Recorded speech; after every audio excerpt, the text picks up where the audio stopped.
Hello everybody, I'm Raphael Perry and it's time for some more Zero Parades for Dead Spies.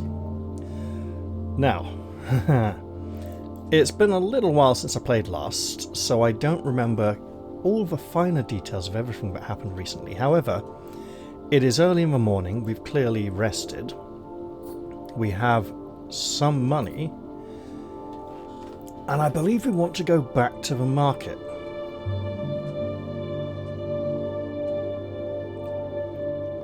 We want to follow up a lead and question the woman who sells clothes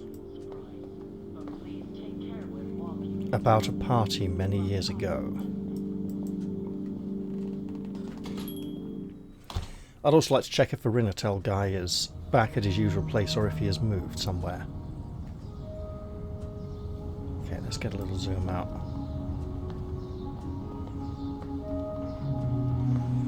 Obviously, hang on, I have checked this. Surely it requires a lockpick.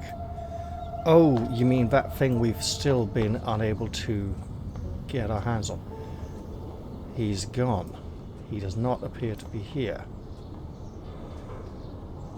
I'd like to imagine maybe he comes back later on in the day.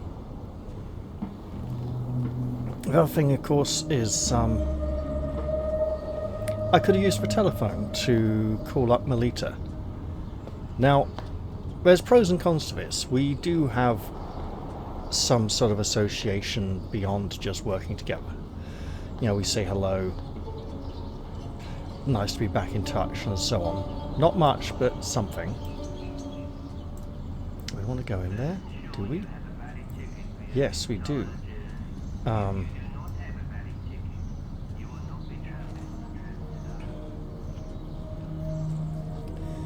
And the woman on the miracle line told us to call her, get back in touch, see how she's doing. You know. Then again, the woman on the miracle line also tortured us with electrical shocks, so she's not got our best interests at heart. 24/7 camera surveillance sparks intense deja vu. Suddenly homesick.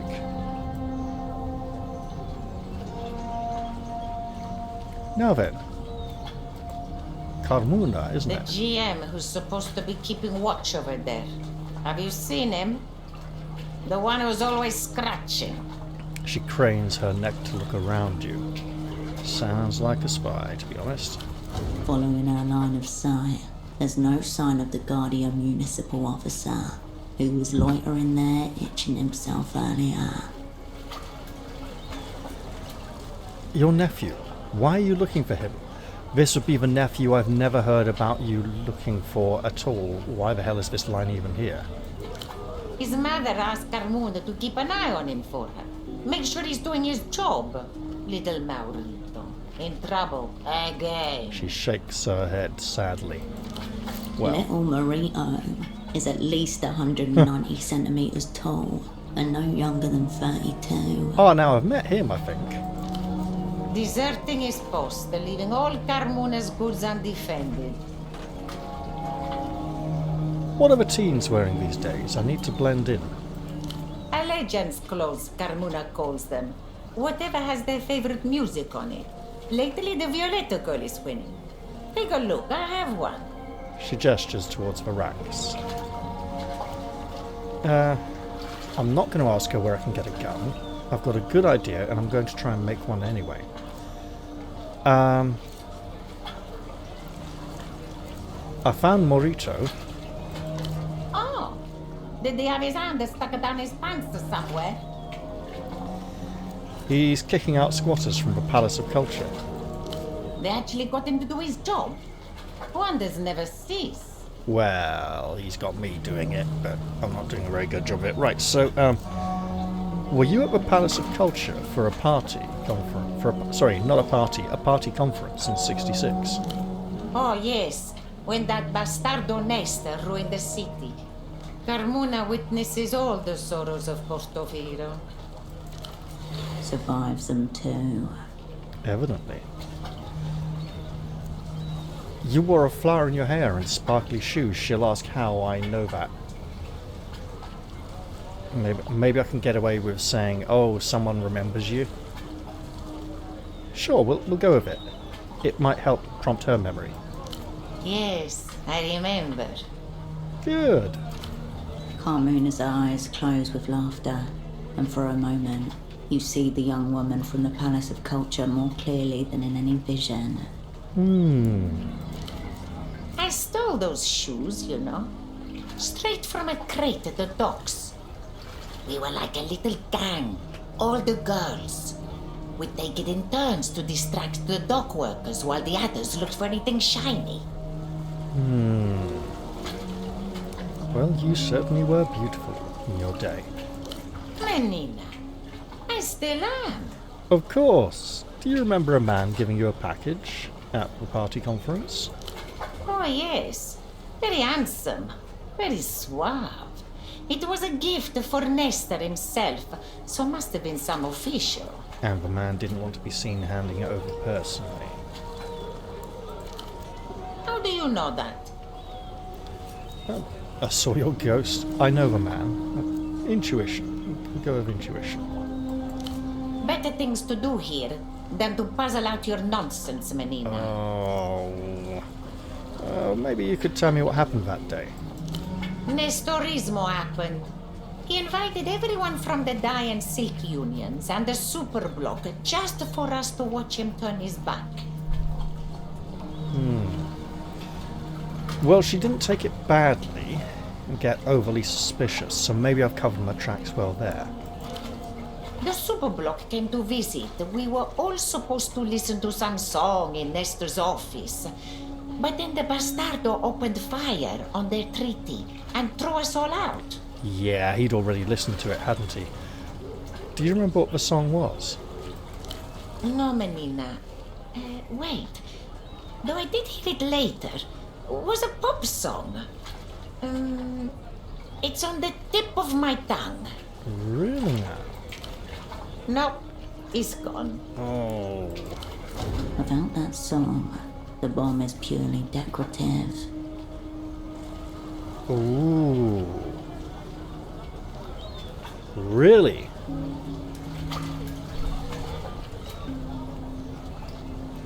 The bomb that was thrown into the negotiations, essentially by the sun. Well, that's all apparently. Fine by Carmuna. Okay, so we can talk about the party conference again. Probably when we have more information, but let's have a little dig now. Don't go away. Oh, no. Fine by We need Carmuna. more. So I think we need to find that song. Song that probably hadn't quite come out yet at the time, and it might not have been the same version that he listened to. Alright, Good day to you. off we go. Now, who is this guard who's standing around behind us, not doing his job? Probably isn't one.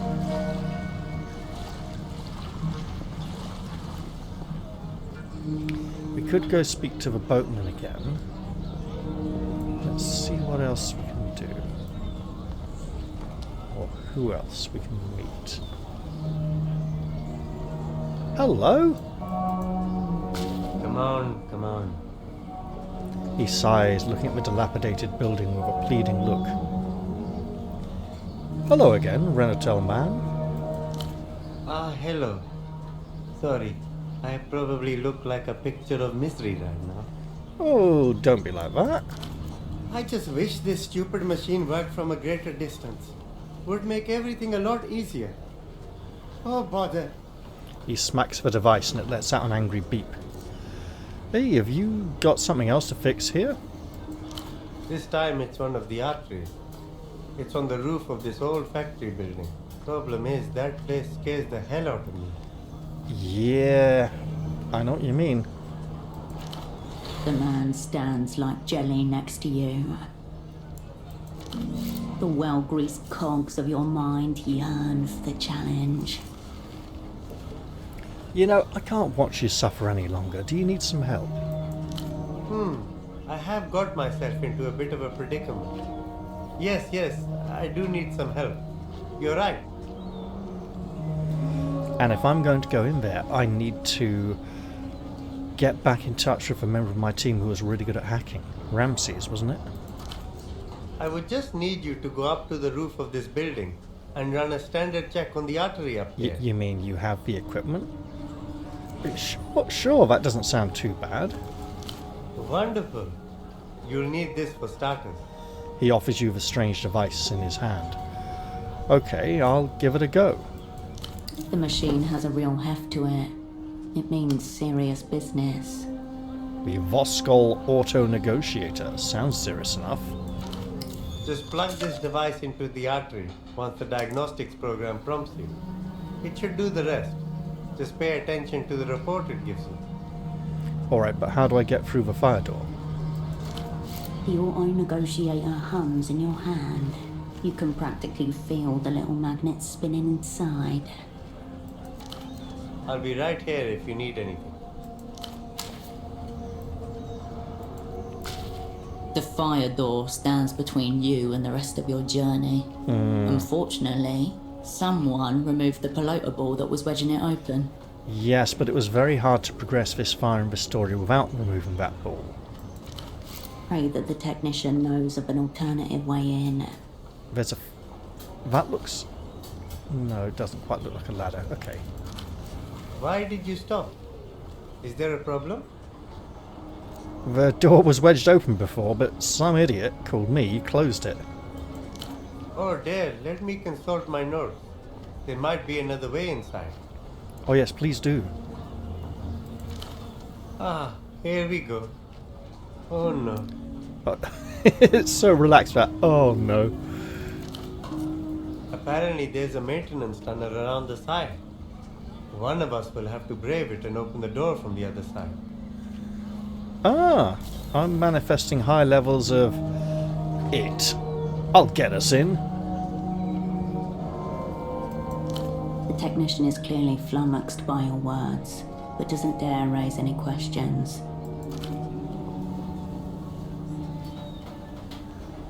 Here we go. The tunnel was black as pitch. Cobwebs stick to your face and hair as you push through them, deeper into the darkness. Can I see anything? As you inch forwards, your elbows and shoulders bump clumsily against the walls. Yeah, I might as well close my eyes almost. Because if I'm suddenly exposed to bright light, it'll be glaringly, blindingly bright and it'll take me a while to recover. The tunnel is getting narrower. Okay. Stop. Take a deep breath. Cool air fills your lungs. It tastes like soil on your tongue. Okay. You taste concrete dust on the back of your tongue. It's tight as hell in here, but don't panic, sis. We're definitely not panicking. Stop panicking. Dissociate to the end. Okay. Rationalize your way forward. I mean, that's a much better chance, but I'm not panicking. I'm fine. The air around you seems to pinch in closer with each inhale. The walls are trying to swallow you whole. Well, this won't be impossible. It's all in your head. Inanimate objects definitely cannot eat you. Because this tunnel exists for a reason. And it can't just go to a dead end or something. You know you have training to deal with situations like this, but the panic clouds your mind. It's just not coming to you. Well, I've got two skills that could definitely stand to be improved now, haven't I? Shadow play and doppelgang. I've got to focus on getting out of here. Panicked or not, you are here in this tunnel. It's not going anywhere. Okay, Only think you I have to can push it. yourself through it. Let's push for a 52. Oh, bugger. Okay. Your prehistoric ancestors lived in caves and had to crawl through dark tunnels all the time. Therefore, so can you. We haven't done that for centuries. I need light and open space. None of them were claustrophobic. I don't think that's how it works. That's not the right attitude. Have you forgotten? You're stuck in a tunnel, unable to get out. You should be panicking. Is it just me, or is it getting hard to breathe? There's limited oxygen in this small space, and you've already sucked up most of it with your huffing and puffing as you drag yourself along the ground. Why are you doing this?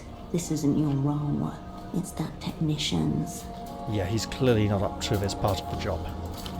Delegate manual labour to the appropriate unit of the workforce. Huh! This would be a lot less scary if you brought a lie. True. I need to calm myself down. The thought bounces around inside your head, desperately trying to find a solution. Do I have a light I could have brought? You know you have training to deal with situations like this, but the panic clouds your mind. It's just not coming to you. Well, I've got to focus on getting out of here. Panicked or not, you are here in this tunnel. It's not going anywhere. Only you can push yourself through it. Okay, let's just try and calm down, keep my cool. The thought bounces around inside your head, desperately trying to find a solution. Thinking I need to calm doesn't make it happen any easier. You know you have training to deal with situations like this, but the panic clouds your mind. It's just not coming to you.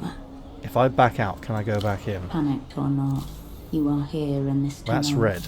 It's not going anywhere. That's not. Only you can push yourself through it. Yeah, we got a wound. Okay, hang on. Ah, fuck this, I'm backing out of here. In no time at all, you manage to shimmy backwards through the tunnel and emerge back outside. Okay. The fire door is still tightly closed. Oh, you fucking what? Oh, right, okay. The door sits flush. So.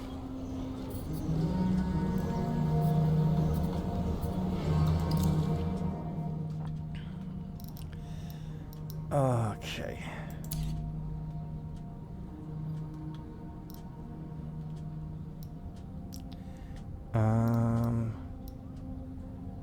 Hang on.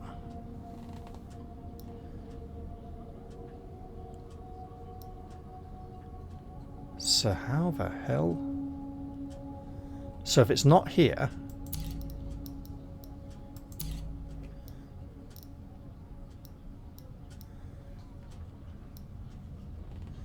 hang on.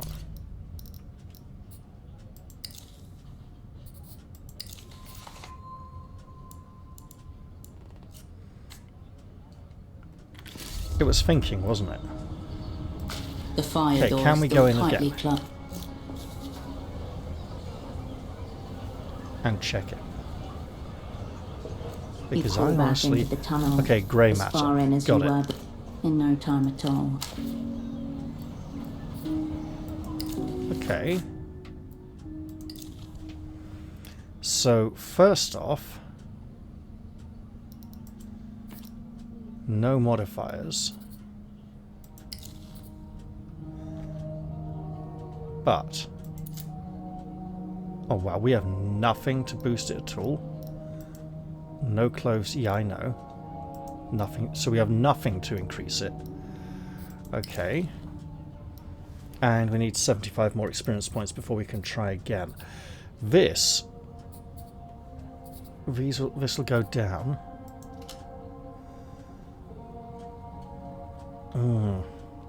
That is affecting. Doppelgang we do need to increase, as well as shadow play. So, shadow play. We get one from the glasses. Is that it?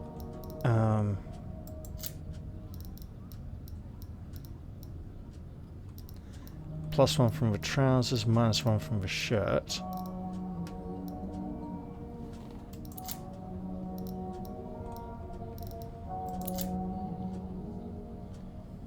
So if we pop that on. That's increased. But what else? Hold it.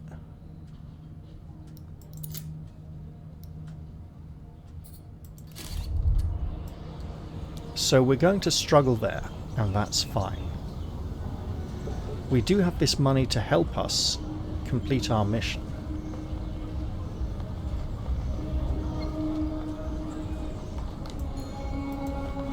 Oh, it's you. I'm not gonna. Let's see what she has What to say. takes your fancy? Shadow play. Grey matter. And you know what? A pretty decent affordable shirt as well. Coordination. Statehood. Blueprints. Cold read. Up and down. Well, it's actually got a moustache shirt. That's kind of funny. Okay, hold on. You need anything else? Thanks Maybe. for stopping by. We should probably try and make ourselves look a bit more presentable if we want to go and look up our old friend who works at a bank. You return to the rack of clothing. Let's look. The rack sways with misspelled logos and forgotten styles. Cowboy boots, leather trousers, a long black skirt. Kinda cool. But is that all you are, Cascade? Kinda cool. I don't know, have you seen our outfit? We're not that cool. We're kind of more into blending in with the crowd and being unnoticeable. So we don't care that much about being cool. We kind of enjoy it a bit sometimes. Listen to yourself. Everybody knows that means you're trying, but you're shit. And the knowledge is fucking killing you. No, it doesn't. Get some style, some vision. Show them how special you are. Carmuna, do you have any extra special pieces for an extra special girl? An extra special girl would not have to ask, Menina. She would be able to see the right thing for herself. Yeah, but maybe if you help her, then she can become extra special. You'll show her. Search harder. Search better. Attention-seeking fashion does not befit an operant. Cascade. Find the best rack tat. Okay? I'm not going to boost that. We'll just roll it. Oh, okay. You let your eyes wander up and down the rack, aimless until they alight upon a post-white jacket, despoiled by an array of multicoloured stains. Is that going to be the next line? Smells like perfume, tequila, cigarettes. You slip it on and try to smooth down its faux fur mange. Your fingers come away with a coating of white powder. Yeah, that's not dust. We're not going to lick it, we'll sniff the fingers. Bitter, numbing. Pre-loved cocaine. Oh, for goodness sake. Your eyes guided you to a real garment there, Menina. You could pass for one of those Lusian pop stars in that coat. This isn't very me. It smells like a whore. I like that. I think this jacket has cocaine on it. Free of charge. See? Bargain. Fair point. For you, 25 so. Oh, yeah, +2 grey matter, sure. Good choice. Now we can look like a right dickhead. Price tags rustle beneath your fingers. Discount for you, Menina. Okay, brown sweatpants +1 doppelganger, okay. Ultravioletta t-shirt, +2 poetics. I'd love it if we could wear this, and the next time we meet her, she'd be like, "Oh God, why are you wearing that? Are you one of those stupid fan shifters now?" Very expensive leather trousers. Vaquero boots. Records. Okay, interesting. Once used for hard labour, these boots found new life in strutting, starring in many sorry about last night nights. They've been through a lot. Remember some of it. Okay. Very tempting. Oh, wait. actually. Good choice. The rack sags a little in the middle. You turn away from the rack. Wasn't she trying to...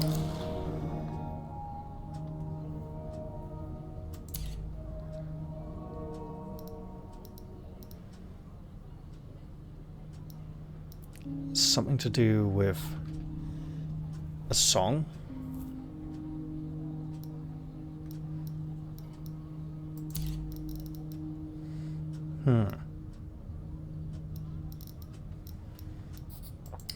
Well, let's get dressed like someone with really bad taste. It doesn't even come down to the top of her trousers. Okay, it's one of those shirts, fine. It didn't look that short here. This looked like it would come a little bit lower, like there.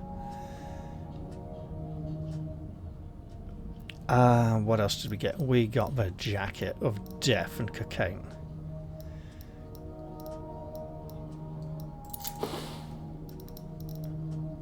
What's this? Technoflex? Okay, fine. So, yeah, you know, grey matter down. No, yeah, see? Much better. Thank you. Ugh. A little bit high. We'll have to live with that. Right. So now that we absolutely stand out, hang on.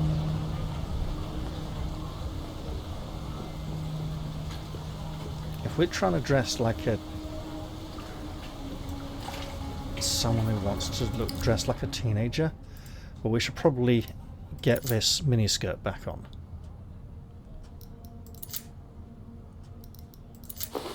Until it comes time to crawl through the vent, when we probably want to actually cover up our knees to stop them getting too grazed.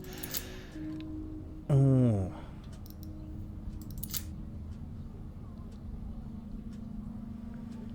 Yeah, that would help with the nerve as well.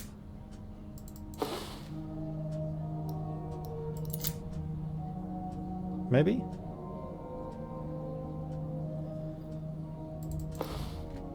Okay, now we look like a twat. What can we put on our feet? Oh, we got the big eye shoes. Yeah, get that poetics up to a 7.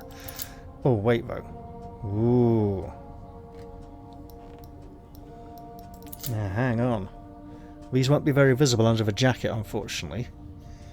I don't quite go with those big flouncy fur sleeves. Oh yeah. Not sure when I got this, but it's not what I'm thinking. I'm thinking we could put these on. Our entanglement is currently a 5. It would increase our coordination.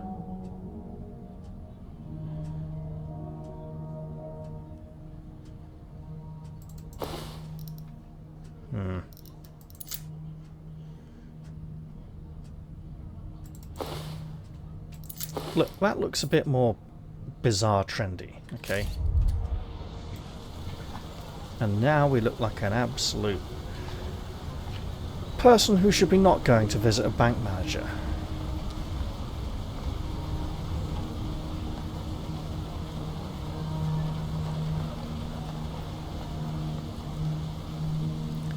So what else do we have to do?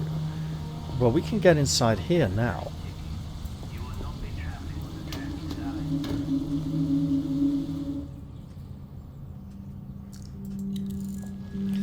Someone draped the curtain here as a warning. The escalator's collapsed.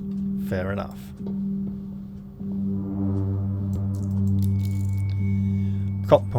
Popcorn bags, all covered in the old cinema's logo. Well, it's a cinema, how lovely.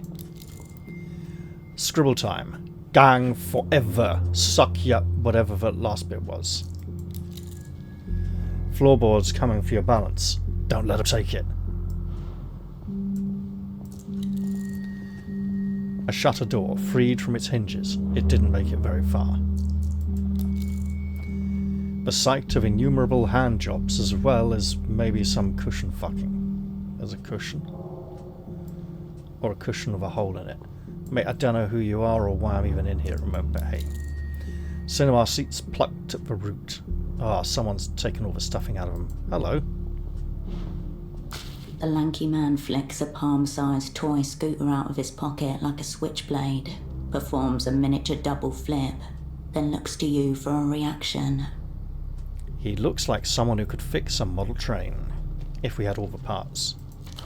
You could totally pull off a little finger trick like that, if you wanted to. Oh, and that's... We think Yo, we can. tiger pussy, you fuck? What? Caro's dating this dickhead? No. No way. Who's Caro? Oh, Carolina, our friend. Right, oh god. Well, we're dressed up right for here. Hey. I fuck. Who said I don't fuck? Your face and your lollopy little walk. Hey, you asked. Ugly self-awareness seizes your legs. You wobble awkwardly, unsure of which foot to place your weight on. Right. What you want anyway? You a Nestor fan or you just here for my vibe? I could roll either way. He helicopters the scooter around its handle. Okay. So he just swings it round.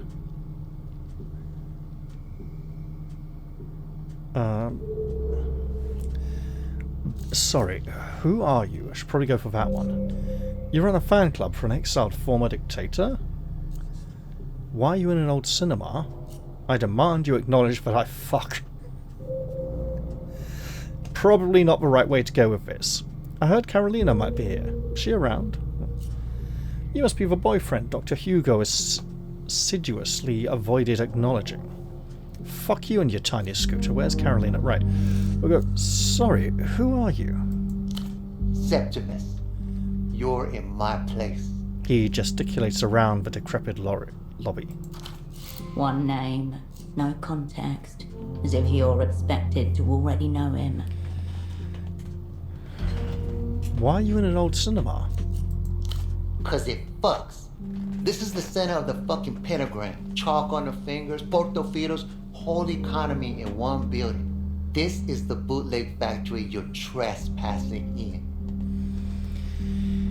He reaches a hand into his shorts.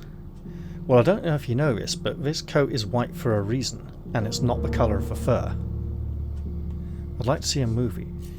If the authorities don't mind that you're bootlegging? I don't see any bootlegging equipment. Can I buy some discs?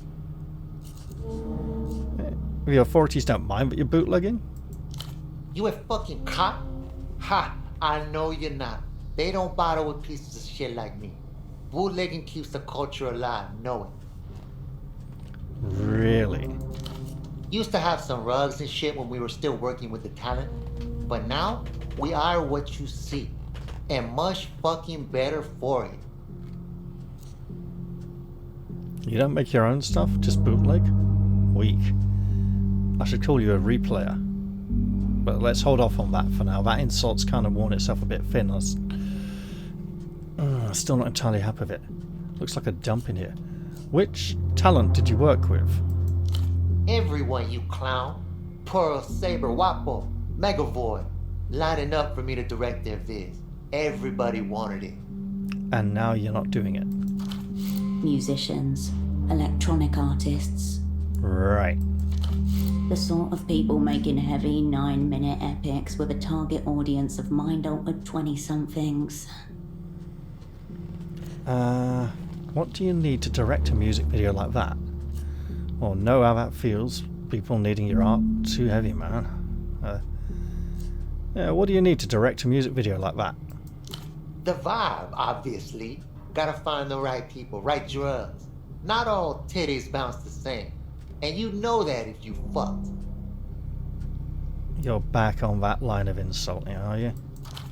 I had my own movie in the works called a Sonic Doom. Never got to film it.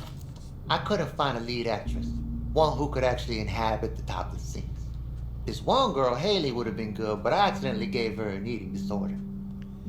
He grimaces and shrugs at you. Accidentally, huh? Alright, cool. Is it? So, if you're in the disc business, can you tell me anything about this? Maybe you want to work up to it.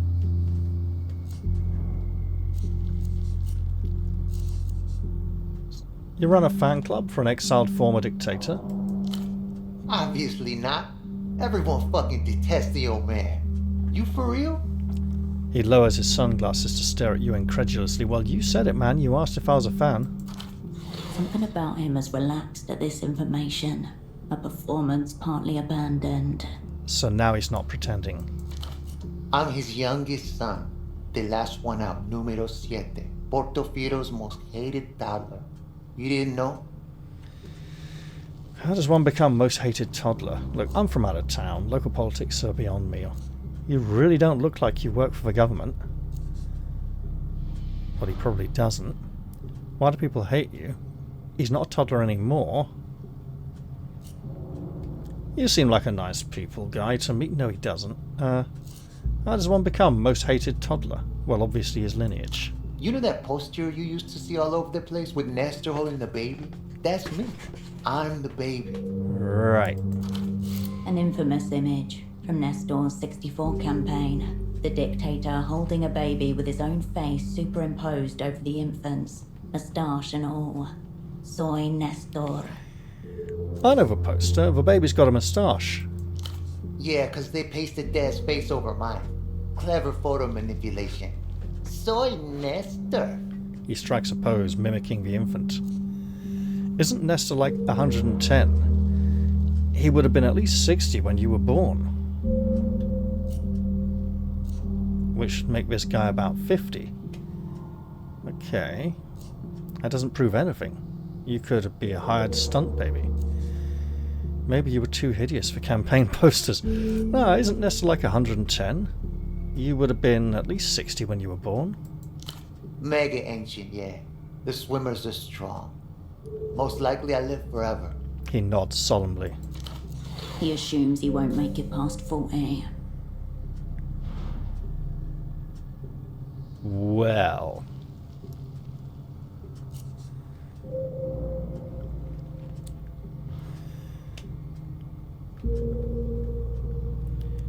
You really don't look like you work for the government.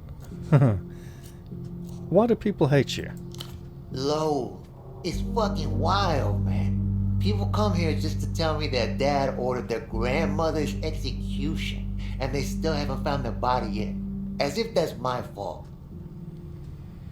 Right. I know you got questions about me and the old man. Ask him. Still don't really get who Nestor was. Give me a history lesson version. What's it like being a dictator's son? Okay, enough Nestor. I don't give a shit about Nestor, actually. What's it like being a dictator's son? People hate me, man. It's fucking wild. I've got a bunch of stories loaded up. Humanizing, tragic, fucked up, whatever the public wants to hear. We got a personal question here. Okay, give me something humanizing.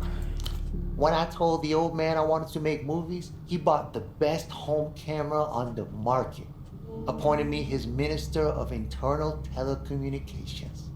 Had me running around the mansion taking shaky films of him for like 2 years. Still got the footage somewhere. Might turn him into a music video someday. He scratches his cheek contemplatively. What, to that song of a woman screaming, "I hate you so much right now," over and over and over again while the music gets really repetitive? Yeah, that came out when I was a student, or shortly afterwards, I think. Is your family name Nestor, or was that his first name? Where are your siblings? Probably all dead. Okay, enough about Nestor. What are you, Portofino in the early 80s? Ha ha. You're in the disc business. Can you tell me anything about this? We'll show him the red disc. This is risky. He might not respect it. Ultravioleta. Hot shit. You but from a dream is unreleased though. You've either got raw musical gold or someone's playing a trick on you. Ah, well, about that, I probably shouldn't tell him the truth, but at least he didn't take it away from us. I heard Carolina might be here. Is she around? She is. And our Septimus, her boyfriend. Who's asking that? Who are you to Carolina? I was her boss for this work thing we had. An old friend, or... That's between me and Kay. Where is she? I'll go with an old friend. That's really vague and impersonal, though. It'll be easy for him to dismiss that. If I was her boss, he could be like, yeah, well, fuck you, she hates her boss let her down. So I think we have to go with this. That's between me and Kay. Where is she? He might know that close friends call her Kay. Bzz. Wrong. Try again. Well, an old friend. Is he just going to force me to get... We'll go with this first. Bzz. Try again. Really? Well, I was her boss for this work thing we had a while back. Shit, I know you. You're the mentor, yeah? From when she left university? His tone changes as your identity dawns on him. Wary, curious, Yeah, teetering on the thought edge so. of hostile. That might be me. No, I'm too hip for mentorship. How has she been? We'll go with that one, right? You know, he'll be like, what the fuck do you want to know? You treated her so badly, but... Better than just going, well, it could be me, I might be someone else. How has she been? Not very fucking good, as you should fucking know. He stares at you as if your soul is on display. In his tone, there's a spark of excitement not sufficiently smothered by anger. Yeah. You're not going anywhere near her. She hasn't been the same since she got mixed up in your balaclava bullshit. Hold on, what has Kay told you about me? Or since what? Ah, you got me confused with some other person. What is balaclava bullshit? No, we'll ask what he's been told. Nothing much. Lucky for you. Little stories, things you said. Always she's fucking wasted as fuck, by the way. But I know she started with her depression times around when you left. He spins his scooter. Hey, and now I'm back. Yeah, since what? She was tortured, you fetid hag. Fucking cut up by those Lucian fucks. Weeping eye. All systems go down. A brief but total outage. Uh-oh. Sadistic shit, right? Real shit. The kind that comes back to night fuck you. The nasal voice drags you back into the old cinema. He does have a nasal voice, which is ironic given the shape of his actual nose. You made my girlfriend crazy. Which, no, she's cool. She's fucking hardcore. But also, you should feel bad, bitch. She's got scars meant for you. I had no idea. I need to see her, or they probably replaced her with a body double. Have you checked her cavities for bugs? Fucking hell. I owe you nothing. Out of the way, scooter pussy. What is life but a long series of interrogations? I'm sure she could handle it. No, I'll go. I had no idea. I need to see her. Aggression's probably the best way to get past him, but I'm going to try not to, just for now. I should be stringing you up with nipple clamps and a car battery. Lucky for you, I'm a fucking pussy. His leg jigs up and down. Yeah, look, someone essentially already did that. It wasn't fun. Carolina's in the back with the bootlegging equipment. But it's a no-access zone for you. Back up. None shall pass. His mouth drops its grin. Well, there's a skill we ain't gonna pass.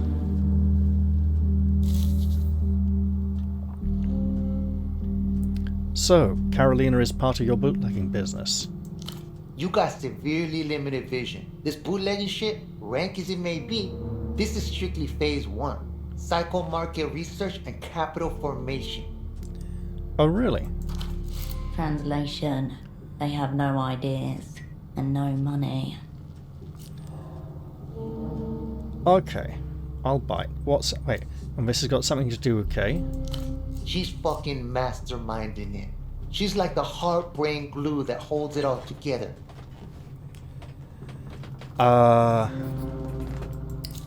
Bear with me on this. Oh.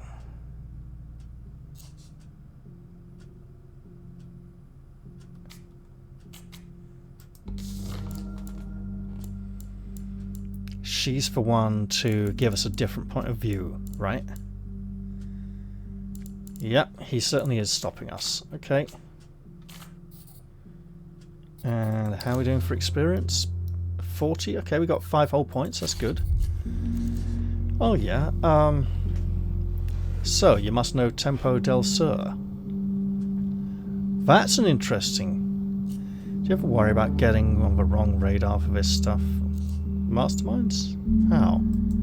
I bring her the tapes and the discs. She does all the format conversion, the copying, the editing. So she could look at this red disc. Where do you get the material? I've got an arrangement with the boatman. I wonder if it means the boatman. And you do what exactly? Once Karushka's done and the discs are playable on local hardware, I sell them back to the bazaar. And at home, I provide the ambiance. He gestures around the room. So you must know Tempo del Sur. By reputation only. The big man's Petra's problem, not mine. He's Petra's problem? That's interesting. He has no idea how many parts of his life bear your fingerprints. I didn't realize Petra moved anything. No, it makes total sense. Does he know it's Carolina doing all the real work? That's a way of saying you're a middleman and you could be just replaced. Or cut up. Just so you know, Tempo's dead. The Weeping Eye killed him. This is probably a really bad thing to say, but I'm going with it anyway. They iced the big boss? Shit. He licks the corner of his mouth. Everyone around the bazaar knows. No, they don't. Did you know him well? By reputation only. We're back to Heard this a lot again. of bitching about him from Petra though.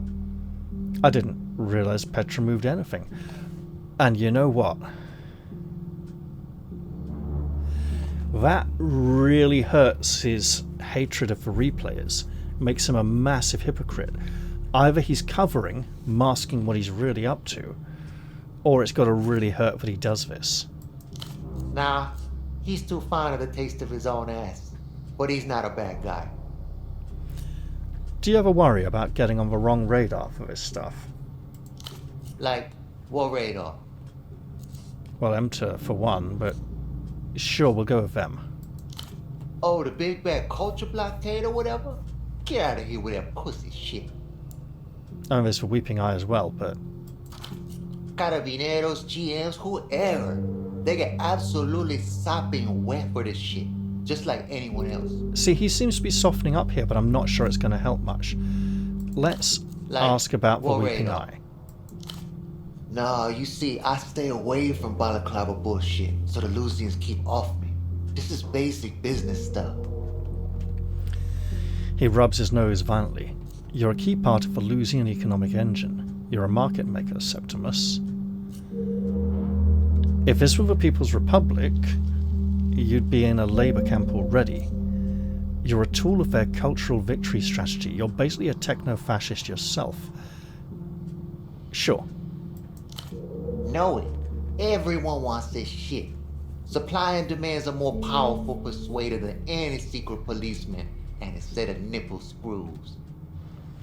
You know, I thought techno-fascist was a weird insult that they'd made up for this game to sound very similar to the kind of things people used to say, but a little bit different.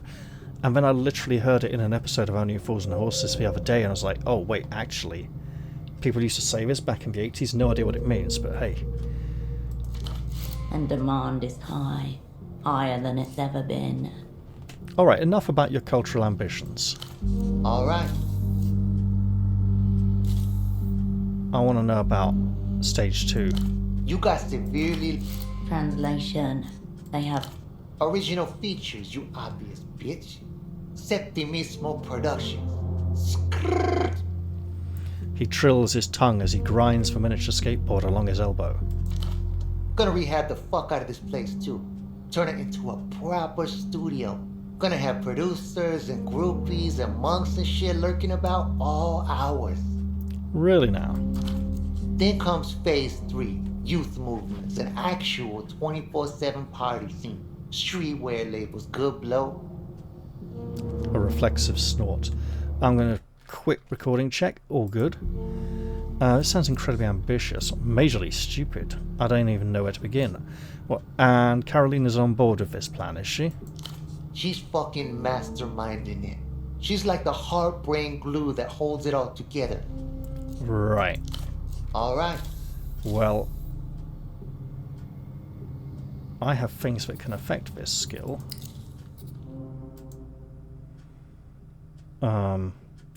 Getting -1 from a skirt. Come on, really? That's blueprints, that's not even...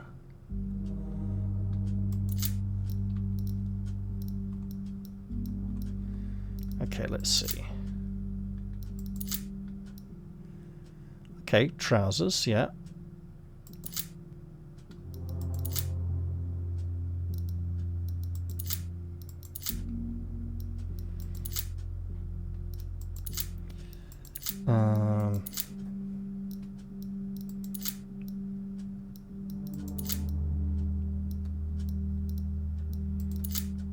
Looking like just for trousers. Okay.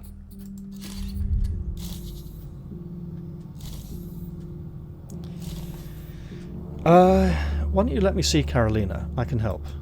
No fucking way. That's pretty controlling of you. You're right. I fucked up. I'm here to make amends. Yeah? How do I know you're not here to drag her back into more weird shit? Oh, well, you know, honestly I was, but now I just want to see that she's okay. That's a good one, actually. The weirdest. Let me in and I'll tell you what it is. That might spike his curiosity. It might give him ideas to do something creative. Honestly, I was going to, but now I just want to see that she's okay. You being honest? Bit late for that. She's been doing better, and seeing you might just set us back to day fucking 1. He spins his little scooter, of course he does. Okay, those are bad. Cold Read and Doppelgang.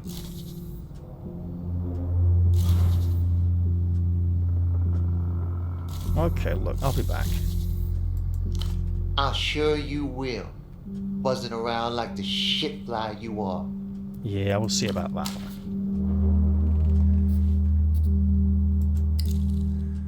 Cold Read. We're getting -1 from this.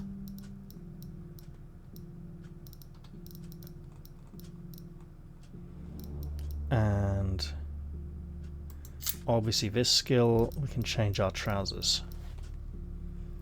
Wait, why is this?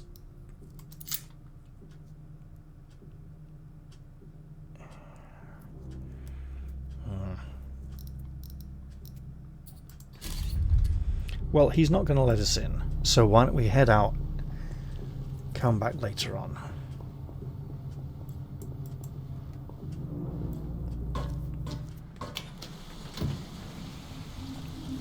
But we found a place we want to be.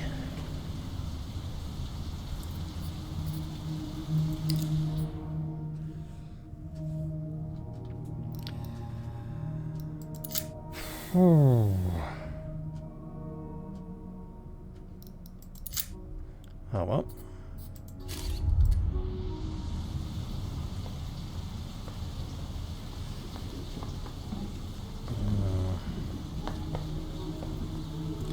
We still want to find a way of imprinting somebody into the empty pseudopod.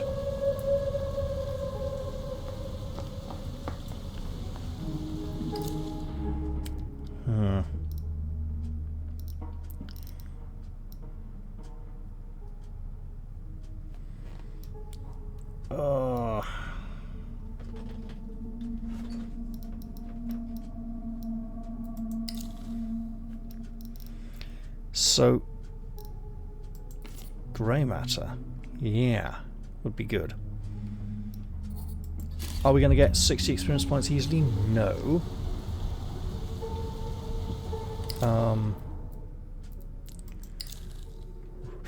Alright, let's see. There's a guy near the key stuck roundabout. Oh yeah, that's getting a gun. Hard plastic. And a can.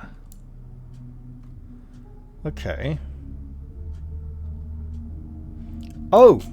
Right, yeah. So. The sword, right? The sword that glows in the dark.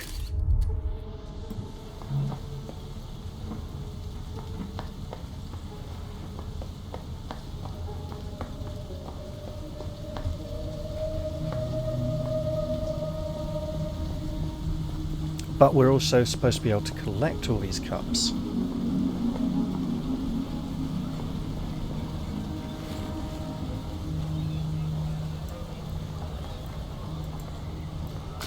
Wolf time.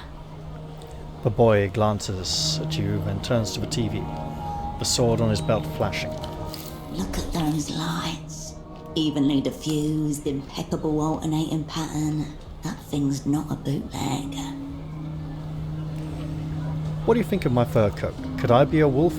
Do not ask the children to sniff the cocaine on the fur coat. Yeah, you look just like a wolf. I wish I had one.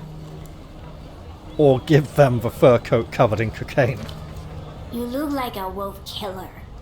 All the wolves wear clothes over their fur, but you're like the opposite.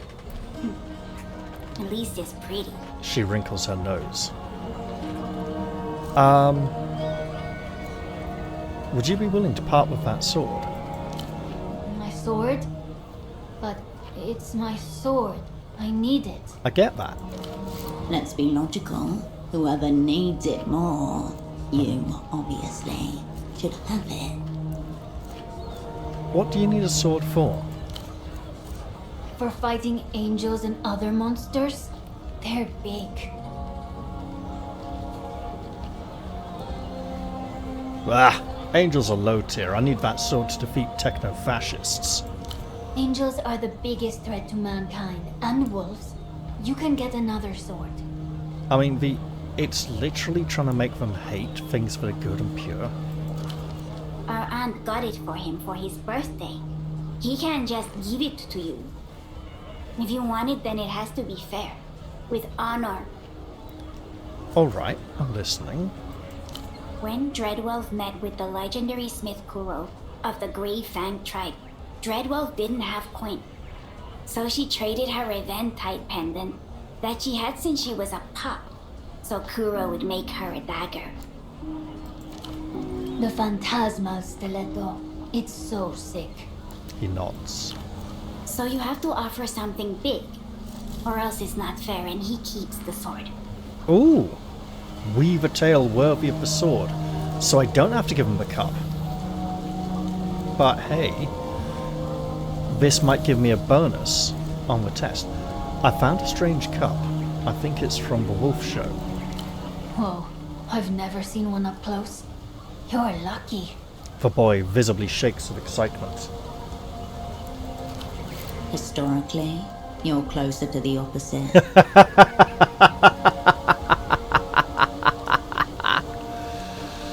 Are they rare or something? Settle down, it's just some silly container. Would you say it's worth mucho sol? But rest assured, I only got as part of a rigorous investigation into the sickness of commodity fetishism. How would you say it's worth mucho sol? I don't know, but you should never ever lose it. She looks They're so wistfully rare. towards the stalls.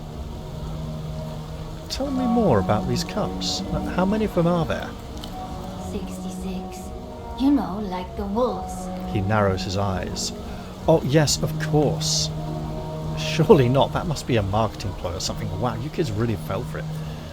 No one needs that many cups. Oh, yes, of course, it must be 66, obviously. You've only seen the ones from the Redemption arc. That's one of them. So only for redemption, I want. How do they redeem themselves? Are they redeeming themselves for killing the angels, or is killing the angels an act of redemption that somehow makes them better? The redemption arc has 6 cups. There's Tyrant Wolf, Placid Wolf, Dream Wolf, Critical Wolf, Stubborn Wolf, and Eager Wolf. Tell me more about these cups. They're big, and each one looks like one of the 66 wolves. But you can't buy them anymore. She looks wistfully towards the stalls. Why not? Because no one has any. The boat people brought some cups once, but then the adults went crazy and bought them all. She points to the docks.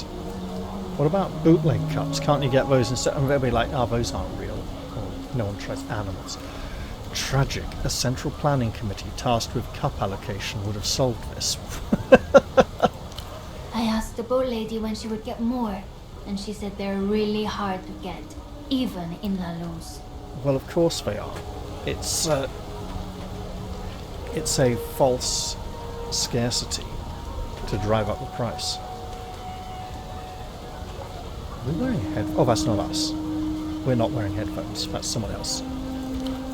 The toy stall had bootleg ones, but no one liked those. The wolves looked all melted. Her shoulders slump.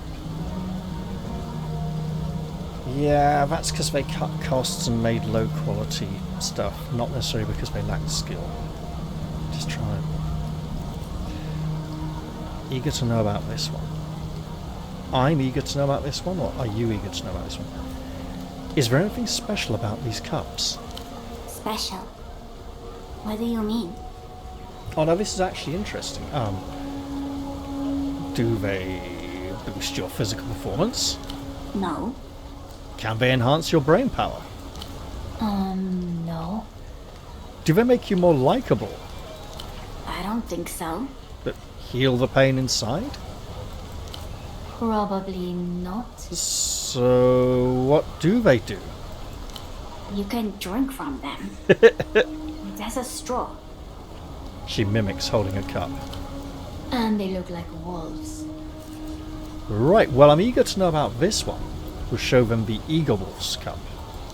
No one trains as hard as Eager Wolf. He's the underdog, and a lot of the wolves think he's silly, but he never loses. The boy nods. Maybe I need to embody this cup. He has this secret attack, counter adaptation, where he uses all the moves that ever hurt him. It's so powerful. I imagine it would be. Well, that's it for now, kids. Alright. So, what now? Let's make up a story about something impressive. Listen to me, children. Simple. Tell them your story, but tell it in a language they can believe in. Bet you kids never heard of Ultra Shadow Wolf. We know all the wolves. That's not one of them. That's how good at hiding in the shadows she is. That's her power. Because this wolf is real. She hasn't been added to the show yet, but she's coming. And she's cursed.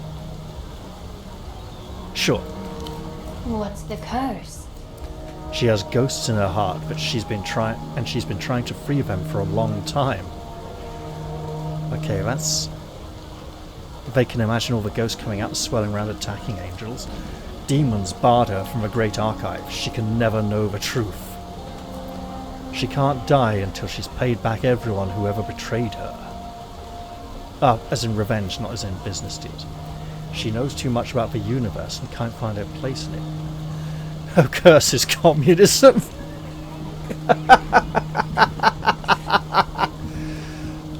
Again, we're supposed to tell the story in terms that children can understand. She has ghosts in her heart, and she's been trying to free them for a long time. Wow. So how can she get rid of the curse? Oh, you'll never guess. Oh, only the sword of redemption wielded by a human boy can help. Oh, but that'll make him want to hold on to the sword for longer. Oh, you'll never guess. Killing all the angels. I said you'd never guess. I didn't say something blatantly simple. tell us. Only the sword of redemption wielded by a human boy can help. A weapon to break the curse. He looks down at his sword. The prophecy said the boy would do the right thing. He'd save Ultra Shadow Wolf with a simple gift. Slowly, with great care, the boy lifts up his sword and hands it to you. The shadows are grateful. I hope it helps. You know, you should try watching something else. You could be missing out on some really good shows. Well, we could try, maybe. Do you know any good shows? She looks at you, a glimmer in her eyes. You should watch Bagman's show, The Reality Situation. Is that the man with the bag on his head? We've seen a little bit one time. He's really funny. You don't get it. The man's fighting a war that defies all competition. Yeah, he's ridiculous. Mom said we were not allowed to watch him. But she didn't say why. Well, scared of the truth, obviously. Just give it a try. Okay, we'll try. We're going to turn him into conspiracy nuts. Okay, I've got some questions about you two. You can ask us about whatever. No, remember what Mom said. Okay, you can ask some stuff because there's people around. And I can scream real loud. Oh, I'm sure you can scream and scream and scream until you're sick, Violet Elizabeth Bott. Now there's a reference for people who might get it. The worst thing is William probably married her when he grew up in the end. He probably didn't have much choice in the matter. Might have given it away there, but oh well. The girl scans a bazaar, then nods because there's enough people around. It's been years since you interacted with children, so a reminder. Be nice. Be normal. How loud can you scream? No, don't do it. It's good that you're listening to your mum. Yeah. Doing well enough so far. Where are your parents? No, we'll go, why aren't you at school? Why aren't you at work? Oh, good point. How do you know I'm not at work? I'm working right now, asking questions. I'm at work. I'm a sock importer. There are socks inside these boots. Honest. No, you don't have to tell me. Mom asks us a lot because she worries. There's no school today. Or tomorrow.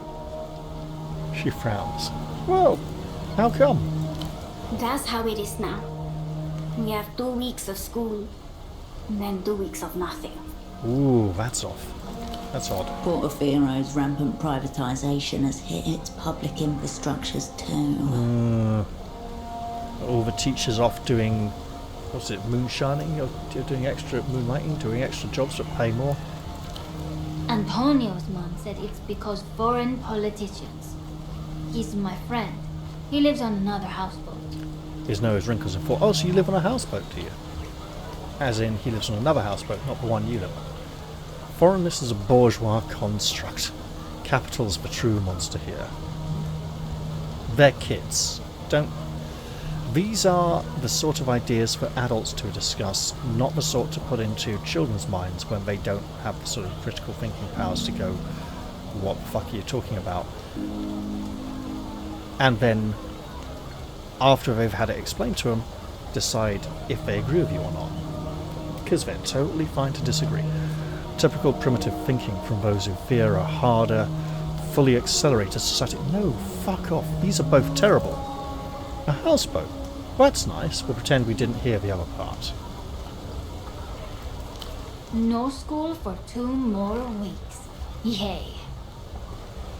Hey, what's it like at other schools?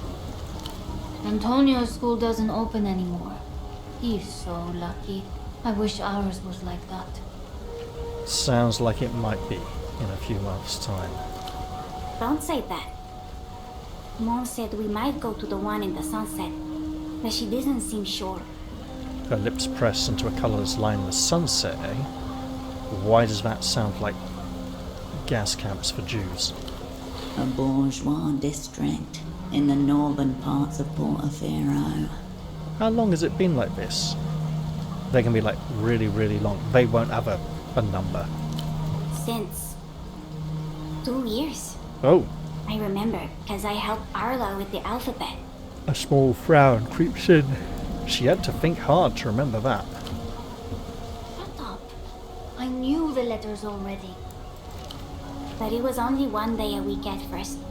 And then our teacher said she had to help other schools. So now it's like this. Right. An eternal underclass is being manufactured before your very eyes. It's very bad. So in the meantime, you just wait. No. We do loads of stuff. Like watch TV. Sometimes I go to the canal with Antonio and the others. And then your children and your children's children won't know the letters. Or their children. You might try and teach your children, because they aren't learning it at school, because there's no school, and eventually ignorance will rule supreme. We have homework. I make sure he does his. But it's not the same. She looks towards some distant point. Yeah, it's not the same, and the worst part is, the school teachers who give you the homework, they don't check which other teachers have given you homework at the same time. And then you have like homework from 3 teachers, all given to you on the same day that needs to be done by tomorrow, and you're like, that's not fair. Why didn't you check with each other first? Or something. Oh, I'm sorry this is happening to you. You deserve better. Your school just needs a way to make money. The fix it. For fuck's sake, the fix is obvious. Tiered student memberships. Fucking hell, what kind of greedy, materialistic cunt Tory party bastard is this? You need to liberate your school. How are the children going to do that? Sounds like Portofino lacks a strong hand to hammer your kids in something useful. No, God no. Well, I'm sorry this is happening to you. You deserve better. That's really nice. Maybe it'll be okay. She clenches her fists. Well, we'll have to see, but I've got a feeling it might get a bit worse first. I don't want to talk about dumb school anymore. Can we talk about anything else? Alright, where are your parents? Mom's at home. We live on a boat. Yep, should have done this one first. What about your father? We don't know him. Mom didn't have fun with him. But that's when I was really little, so I don't remember. So you're both related. I did wonder. I thought you might just be friends. Hey, at least you got a mother. Yeah. Mom is all we need. She's awesome. Alright, let's talk about something else. Okay. I gotta go. I'll see you later, kids. The children ignore you, entranced by the television. The thing about television is... High-end, latest generation consumer tech, probably employing the same batteries as the device Yana gave you. You know what that means. But couldn't I just use the light of the sword and time to revive that useless vegetable in photo 24? The form of your human work awaits, dormant inside the marble of pseudopod. But in the meantime, the batteries are in the sword, right?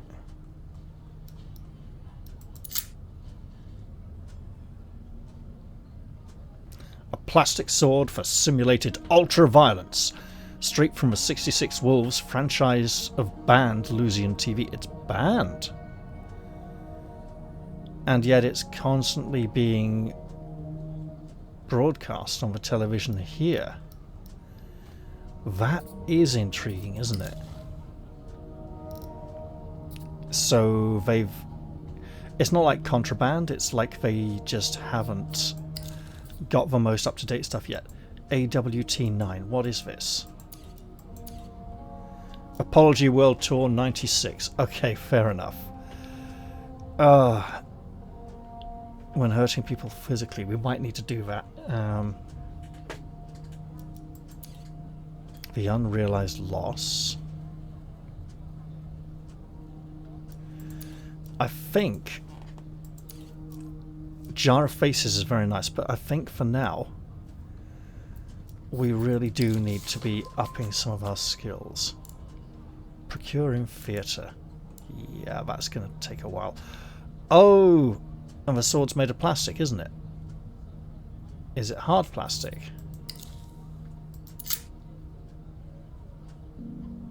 A plastic sword. You'd think if we turn the plastic sword into a gun, then it becomes transformed from a toy for simulated ultra-violence into an actual tool for non-simulated ultra-violence. And this almost looks like it could be like a gun handle, or that could almost be some sort of trigger or something. So it looks like this could be transformed, and if we do it well enough, we can disguise the gun inside the toy sword so it looks like we're just carrying a toy around. I highly doubt that's gonna be the case, but hey. What? What is it? What are you trying to... Oh. Collect the 6 Wolves of Redemption arc. We've obtained the Eagle Wolf. No idea where the other 5 are. And there's 1, 2, 3... only 3 visible so far. Make an impression on pseudopod. I think it has to be us. Is... Hang on. Let's just see. Because we now have the children's toy sword. The fire door is still tightly closed. Because now we have a light source. We may be able to bypass these checks. You crawl back into the tunnel, as far in as you were before, where it starts to shrink. Okay, just calm down. The thought bounces around. You know you have training to deal with situations like this. Gotta focus on getting But out of panic, here. Panicked or not, you are here. Stay The thought bounces calm. around. You know you have training to It's repeating the panicked same or results as not, before. Okay, you this are isn't helping. here We in need this to tunnel. leave. It's not going anywhere. Only you can push yourself through it. Oh, sleeping. Yeah, but it wouldn't.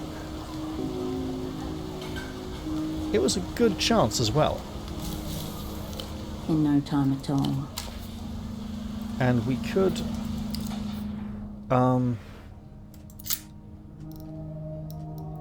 do we have anything that could help? Well, that would hinder. We probably want these to crawl through, but... Alright, what else can we do today? We got our toy plastic sword, our cocaine-smeared fur coat, our purple wig, our pinky purpley miniskirt, our knee-high black leather boots. We look like an absolute twat. Toll bridge ahead. Yeah. About that. Oh, hello. Beyond the toll gate and the bridge lies the Hill of Pigs. Somewhere we're probably not going to get to go anytime soon. Hey. You were panting from the run over, heart thudding in your ears. Hours late. There was an astral door beside that trash can, and an exchange due with your opposite number for documents within. What? Reach your hand inside. Oh, this is a long time ago. Got it. It's empty. I missed the contact. I'll have to say I was dead. No, fuck. You were only supposed to handle the pick-up and drop-off. Some blueprints in exchange for a dossier. That's way too fucking boring to remember. We've already forgotten it again. Really? Let's see. You turn to see Estoc sitting at a nearby bench, shaking her head at you slightly over a newspaper. Tell me you handled it. Shh. She looks away and changes her posture, letting her coat fall in such a way that you see the sign in her pocket. A brochure for beach bungalows. Sounds like a place to be. She's made the exchange with your opposite number on your behalf. Drop blueprints in exchange for... yeah. Okay. We'll nod. That's operant level worker stock. You're out of line. No, she did well. We'll nod and leave. I think we should stay and talk for get to know her a bit better. She sneers and rearranges her coat, hiding the brochure. When you called Melita that night, you gave her the name of the brochure as confirmation of the handoff, and never mentioned a thing about SD. That's put us on 80, right? A sound like a rabbit's heartbeat escapes from a man's headphones. There's one over here as well. Boats cut through the film of algae and petrol on the water's surface. This man might sell a gun. His outfit looks suspiciously like the man who tried to use a gun on us. Oh, hey, it's morning. I had a thing. Let me guess. I think the girl and her father are gone now. So we can't give the man his booze. Canal water licks the sides. Boatless. Faintly sulphurous. I mean, you'd think.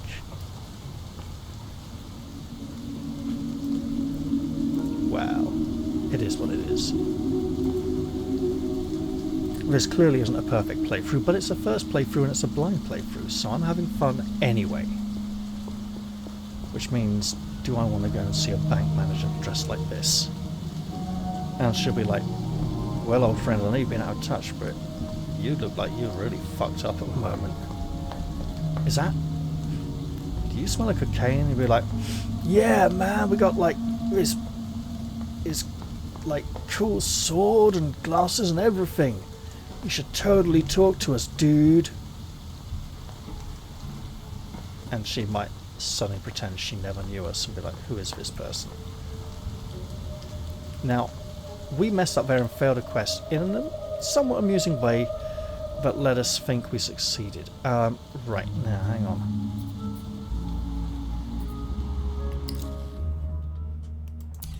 Because at some point we do want to go out here. The Bagman Studios here, okay. Well, we want to go to Reno's apartment at some point, but if we want to go here, this is a posh place. We are not dressed for posh place. We are dressed for trying to find our way to Yana's appointment so that we can change our clothes. And for calling Melita and saying, hey, this is really fucked up, do you have any suggestions on what we should do?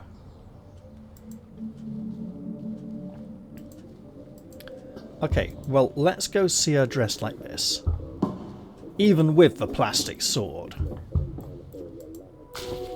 Hirsch. The girl nods at you once, as if to confirm your presence. Entanglement? Wait. Poetics? Low. Try harder tie. Well, what the hell do we need to do to change that? I want to check something. Sweet dream.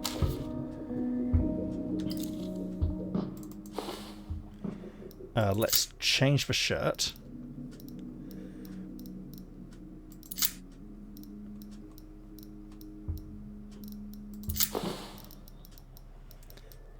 Trousers. Hersh. Okay. She didn't like the fact that we had a shirt with a picture of her on it. It's still terrible. But if we now go for entanglement, what can we do to boost that? Sweet dreams.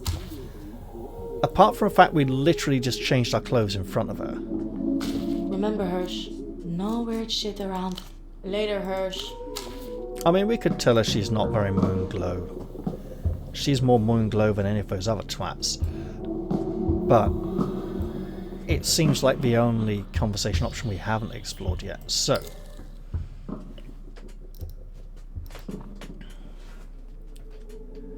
was entanglement, wasn't it?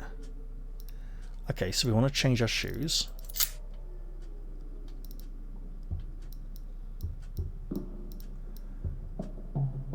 I know we have another pair of shoes.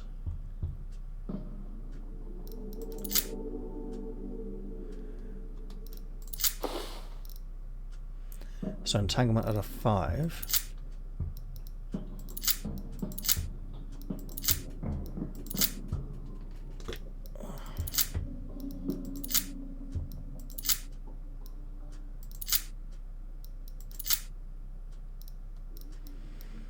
Okay.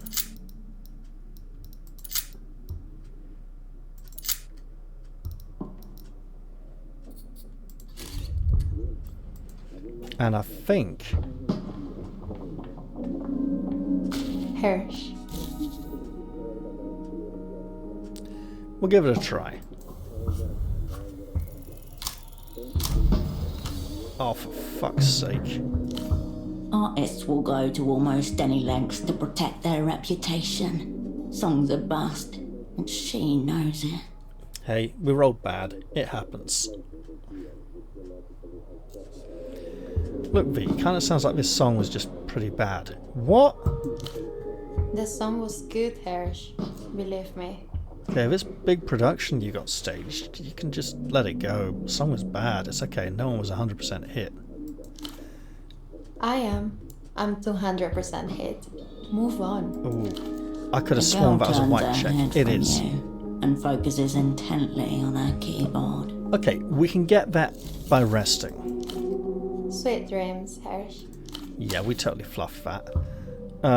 Obviously, autosave is...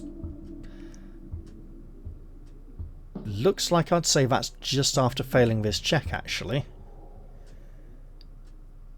Yeah, so we'll just continue.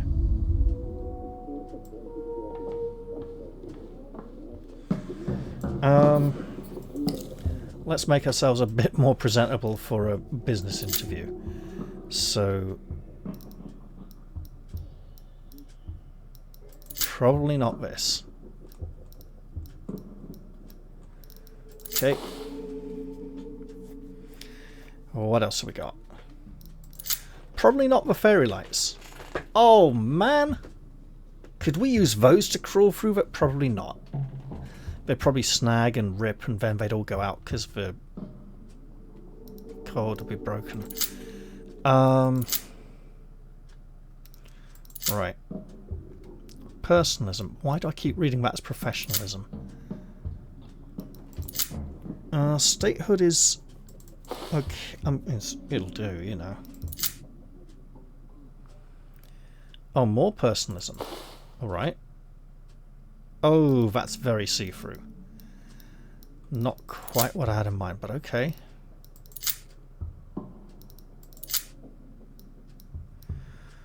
Coordination could be good.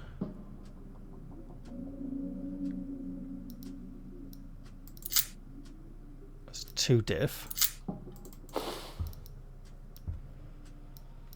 Okay. We should also probably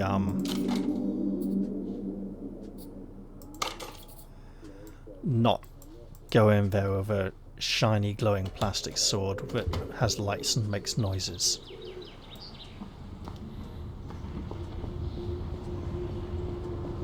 Probably need a more professional looking coat at some point. Wait. A name is emblazoned across the side of the tuk-tuk, in a cool blue font partly obscured by diaphanous hand-painted soap bubbles. Lymphadores are Spies, cleaners for hire. Around the back, an aluminium roll-up door shields the contents of the trailer. What kind of cleaning service is this? Evidently the expensive kind. Kind that's doing surveillance, more like. Sterile, discreet, professional. This is who you call in when you're paranoid that regular help might molest the contents of your apartment. For some reason I want to shout Ghostbusters really loudly. But they're not that professional. Let's look inside the cab. The leather-upholstered bench is barely big enough for two people to share. A half-eaten sandwich wrapped in paper leaks grease onto the passenger side. Not so professional, suddenly.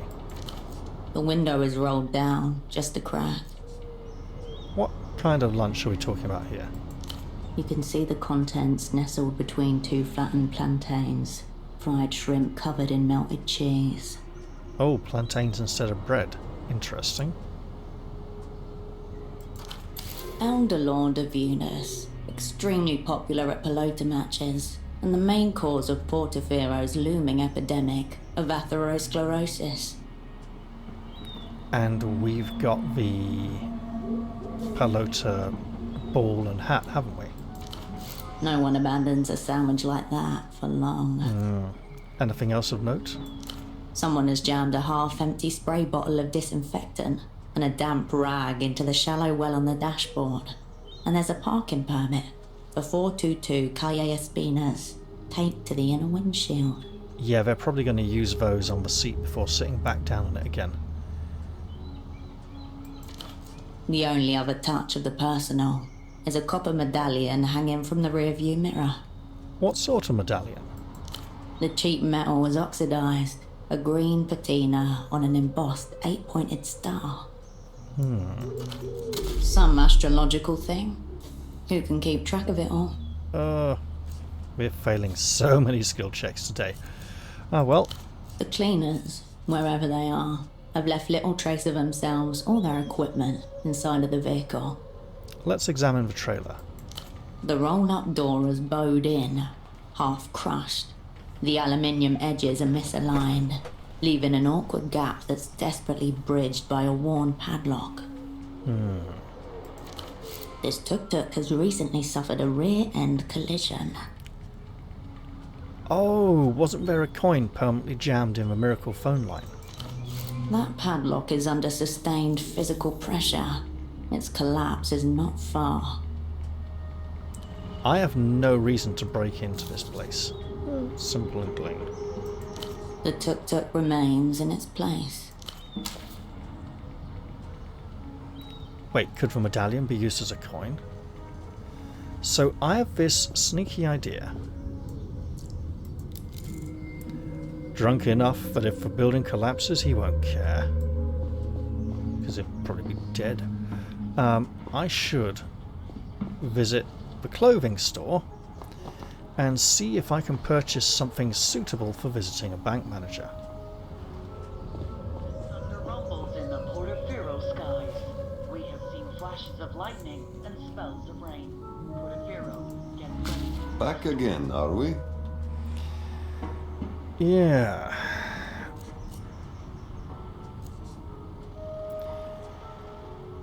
Oh, have I... How's my outfit? He circles you with his gaze alone. Terrible, I'm sure. His brow furrows. Personal, yes? Pure People's Republics. It's classic you, isn't it? I can see why you'd like it, but you can do better. I was after a coat, but hang on. This is what's there for you. Okay. The colour block jacket. Oh, records, doppelgang, -1 coordination. Okay, nice. Hang on, is that the jacket from Disco Elysium? Almost. I could kind of see how it could be. The tailored dark trousers, +1 statehood, -1 poetics. Not much to say about them, they're just sort of very bland and boring. The Harlequin shoes. Interesting. Okay, let's take a step back. Well then, If I were in the market for a high-end, high-value suit, is that really the criterion by which you want to dress? Its value? absolutely. The goal is to pass for a top-tier individual. This is something I need. Why is it any of your business? So this is something I need. Go on. Tell me why. Because I need to infiltrate a high society event and murder someone, but I'm not going to say that. Most people who come to me, they say they want an expensive suit. I tell them, the price of the suit doesn't matter, so long as the person wearing it is high value. So, why do you want the suit? I need to crush a man with the full weight of my style. I need to cozy up to one of those high-value people. I intend to show a capitalist swine what class means. It's about time I got my shit together, to be honest. Look, I probably can't afford it yet. I'm on a quest for it. Very well. I thought that would appeal to him. He disappears into the depths of his shop. Upon return, in his arms a bundle of fabrics. A pair of checkered shoes dangle from one finger. Alright, I've compiled some pieces that might give us a place to start. Okay, let's examine the jacket. Blocks of earth-toned silk have been neatly and nearly invisibly stitched together. It's subtle, but you can see the telltale bulge of shoulder pads. Okay. Sweat and much strength hide themselves here. Let's study the shoes. The shoes are the most striking element of the outfit. A pop of eccentricity. Diamond-shaped leather cutouts in black and white, with a subtly pointed toe.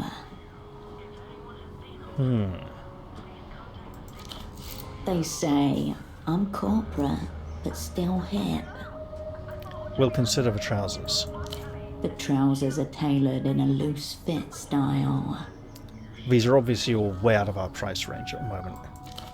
The slick, soft black silk slips through your fingers. Oh, that is good. Let's assess the whole look.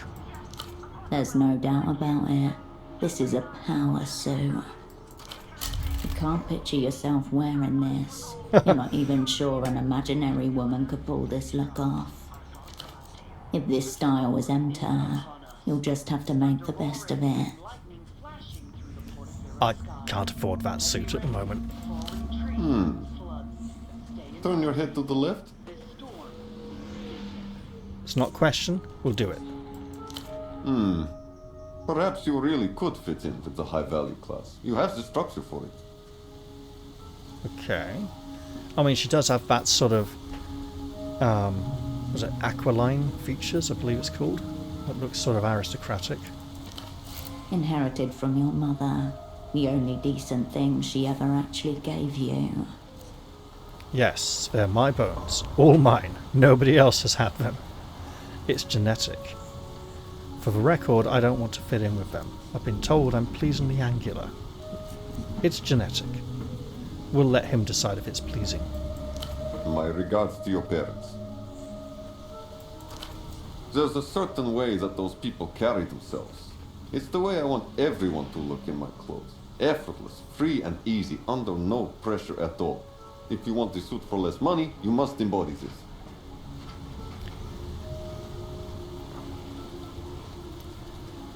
You're saying you need me to relax?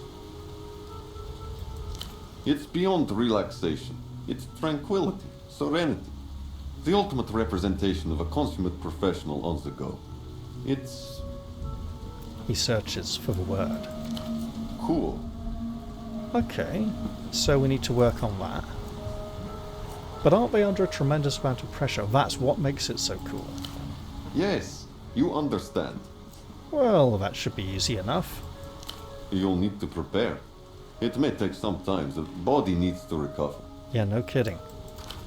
Get a good night's sleep. Drink a fancy coffee. Smoke an expensive cigarette. Live within the means of a man who makes decisions for a living. If you want to look like a person who can handle pressure, you'll need to reduce your own. Right. Maybe high delirium might actually help with that. Okay, let's see you. Of course you will. He dismisses you with a wave. Right. So, consumables. Okay, +5 delirium. Probably not great. -3 delirium, +2 fatigue. That's a start. But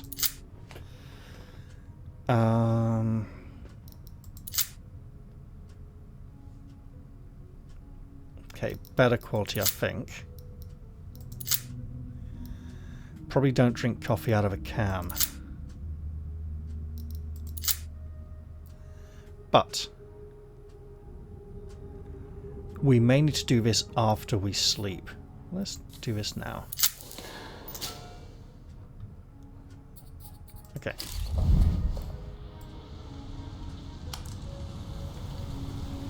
Now I think we'll head up to the fancy housing department and hope we don't get turned away for being dressed like a total train wreck.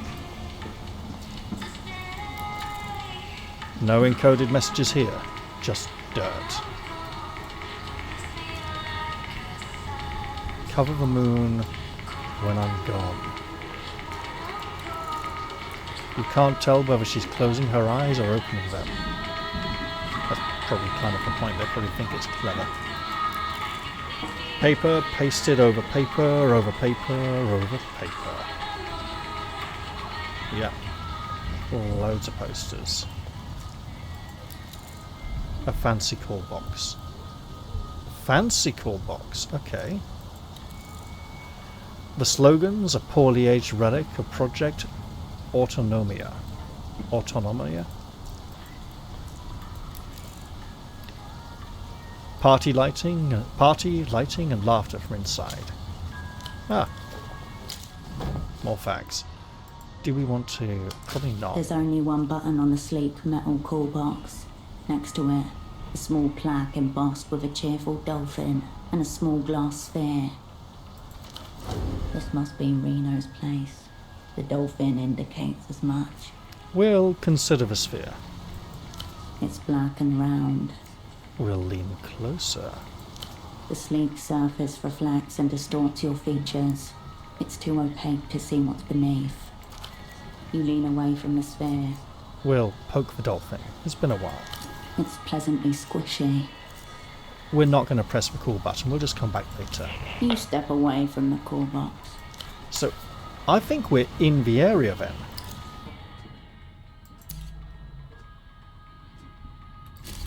Wait. Are we? There's the tuk-tuk. Yeah, okay. Oh.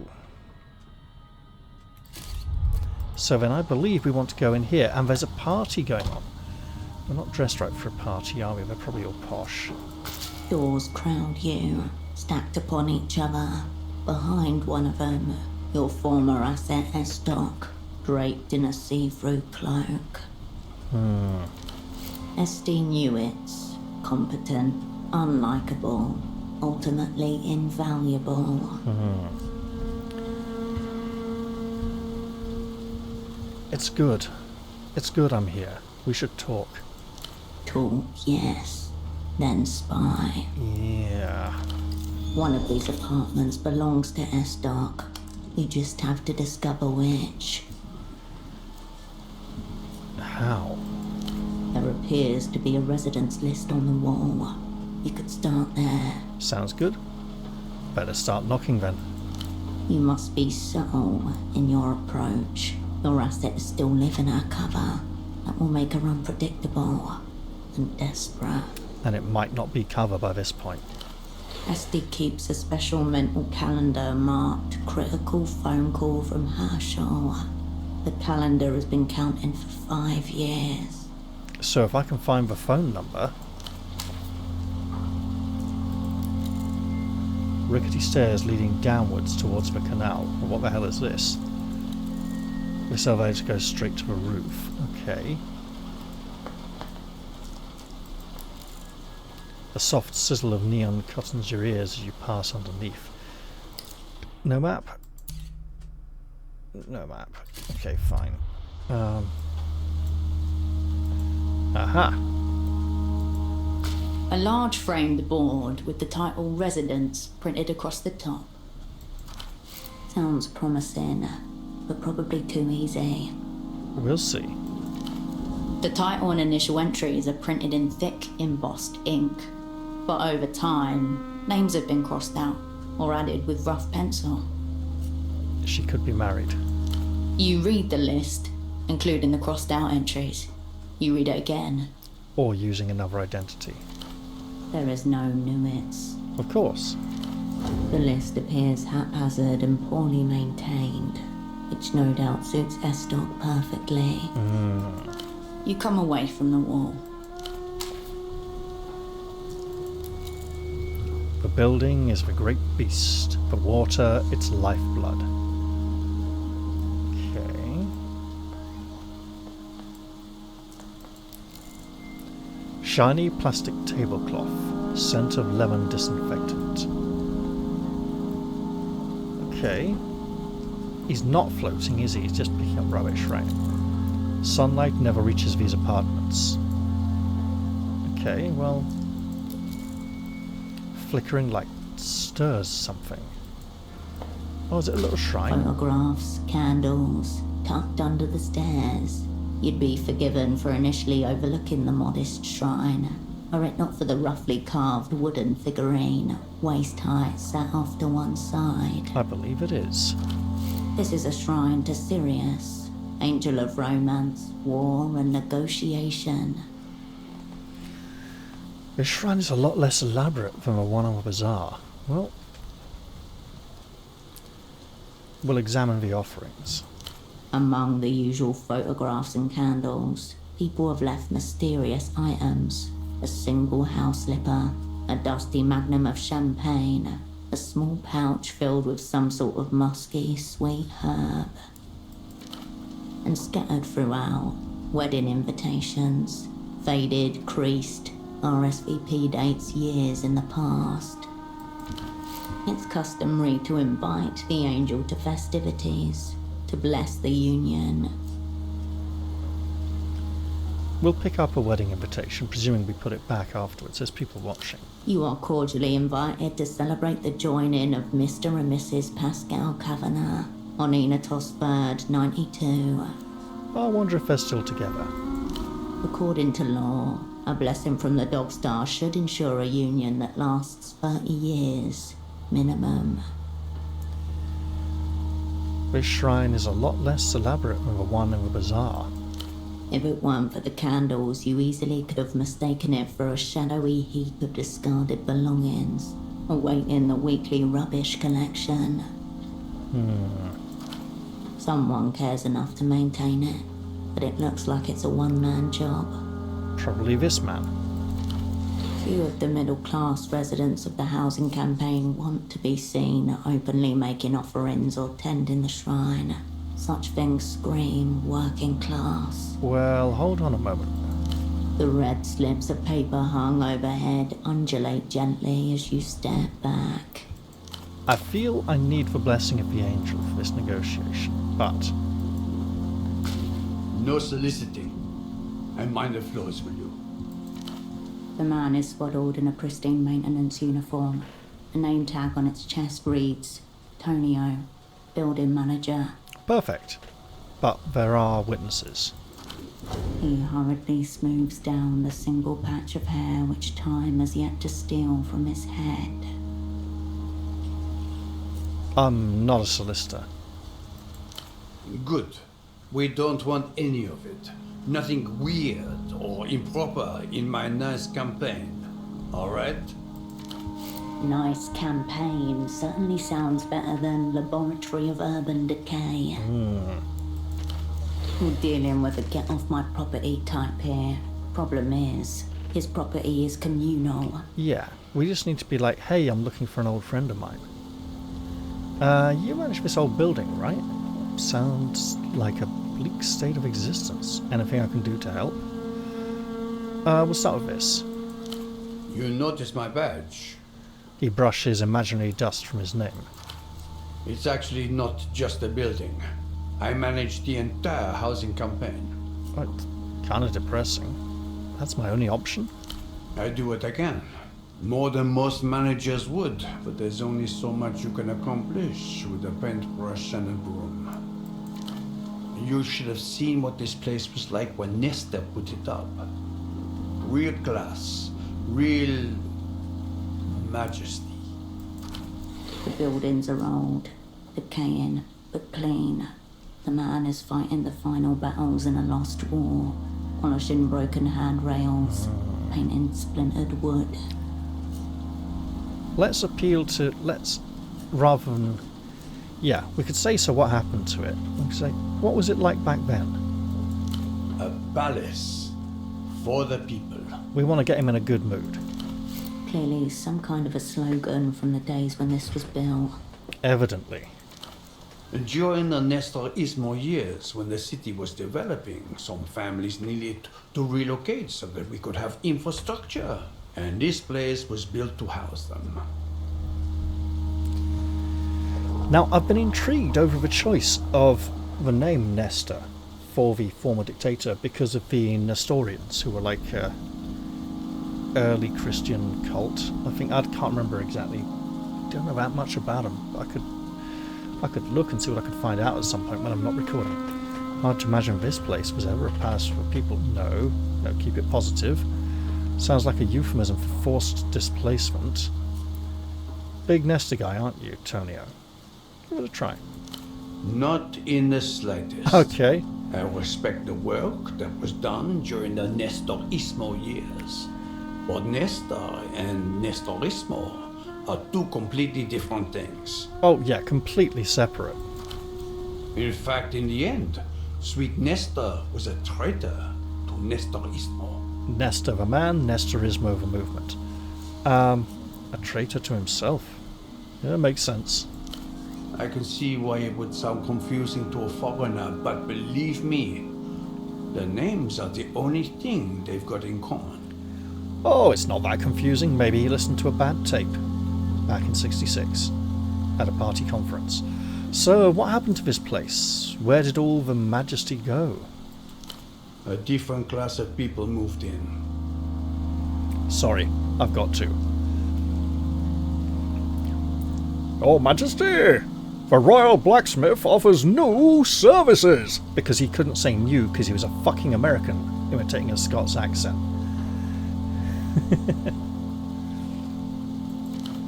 Oh, I don't know.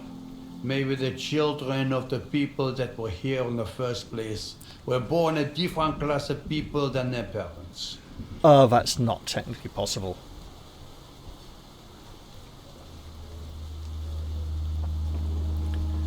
What kind of people used to live here? Important people. Artists. Diplomats. Go on. He's never met a diplomat in his life. Probably doesn't even know what they are, except they sound important. Oh, they do, don't they? Not like the vandals that infest it now. You mean like racially? Because of interbreeding? No. And you've been here since the beginning. First job I ever took. And the last, probably. Hopefully. Well, yeah, you probably wouldn't want to start something new now, would you? I wasn't even out of school when I started cleaning the housing campaign. 16 years old. Worked all the way up to the big keys. And you got the big keys now. Our stuff is always falling into disrepair as well. You've lived too long. The world is no place for you. What? Fucking hell, what kind of psycho says that? If you indulge nostalgia like that, the present will always disappoint. No. I think the nostalgia is a good way into his heart. We're trying to get him to be on our side and help us here, so we're just going to nod. It's good that some people remember what we were capable of. Back when we had the sense of decency and cleanliness. Much too late now. All too late. It sounds like a bleak state of existence. Is there anything I can do to help? Not really. I mean, you could help me sweep if you wanted to, but Seriously? I mean, hey, if it gets me what I need. look around. You think one person alone can clean all this? We used to have one manager and 3 concierge. Now, it's just me. I could maybe help for like 10 minutes, maybe half an hour. I'll pay you 20 sol if you're interested. Oh, we need the money. A palliative measure at best. But then again, life is a palliative measure. I feel the building needs me. The workers need me. Side hustles make the world go round. This is far beneath my... yeah. Sure. You asked. He shrugs. I think the more we all dedicate ourselves to our own tasks, just the punctual tasks, the better it'll be for everyone. Alright, I'll help you sweep. Really? Thanks. I could really use the...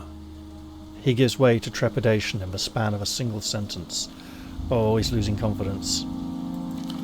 Are you sure you know how? I am initiated in the mysteries of sweeping, yes. Well, look, I need the money, Tonio. Come on. Alright, I'm sorry, it's just, this has to be done right, you know. This is a classy building. Of course. Instruct me. Here. Tonio will give you some money for helping sweep up around the housing campaign. Excellent, we'll start sweeping. A black cloud comes over your vision as you begin to drag the broom across the floor. What the hell's wrong with us? The last impression you register is the brush hairs scraping ineffectually over a layer of sad decrepitude that is not exactly filth. I'd ask if we're on drugs, but I don't think we've taken any recently. Don't think. Just sweep. After a while, it dawns on you that you're probably done sweeping. Yeah. 4 hours have passed.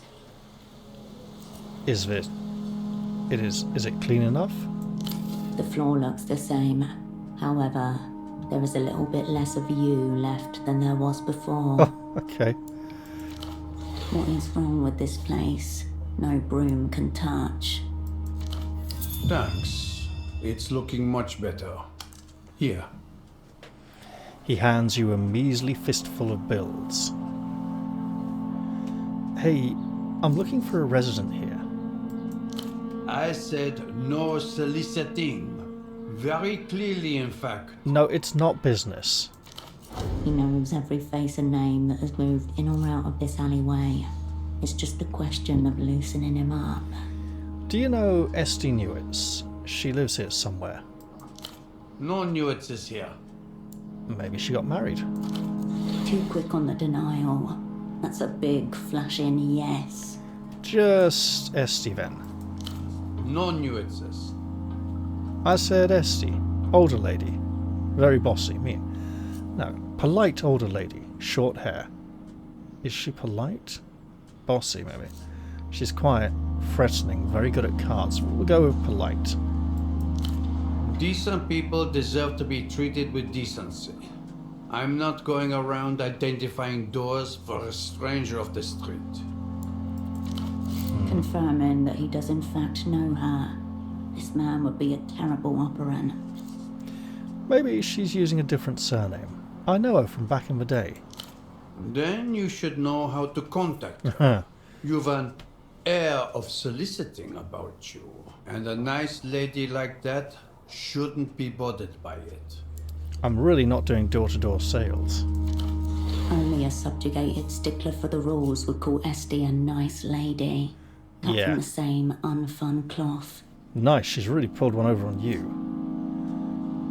It's been a long time since Oh, maybe I should have prayed at the shrine before dealing with him. Sure, we'll go with this. It's been a long time since I saw her last.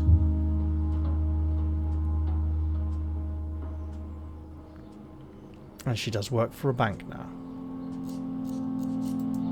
If this person who may or may not be living in this building did not send you a forwarding address, then I can't help you.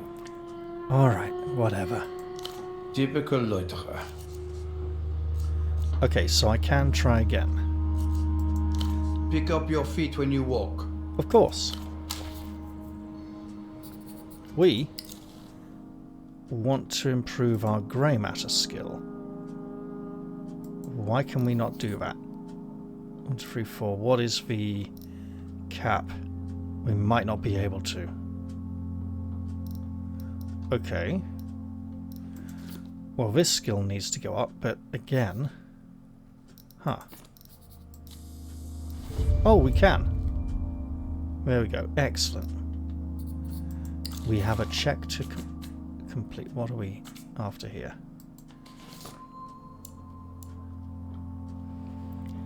One of them. Yeah. What is new? I think it's just something consumable we picked up, right?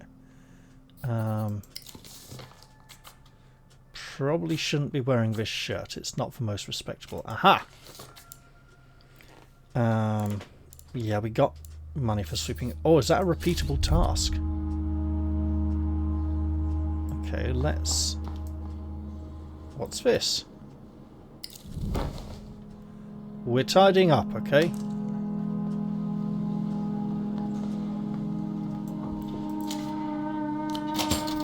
Star Worshipper glasses. Really now, interesting. When you look at the sky through these, you might almost think you might be able to remember the names of all 93 constellations. That's a lot of constellations. Mailboxes. The best way to get to know someone without having to talk to them. A postbox with drawers numbered 1 to 12. The whole apparatus locked at the side with a single keyhole. Let's look for something that might be Estee's mailbox. No nuances. The building manager wasn't lying. A name change, perhaps? Yeah, I'm not looking for a Newitz. That lock's shit. Begging for the bang of a pry bar. Easy. Surely you'll be able to tell which is Estee's drawer from the contents. Cigarette butts, poker chips, crochet patterns. Leave it. You step away from the mail. We'll find another way if we must.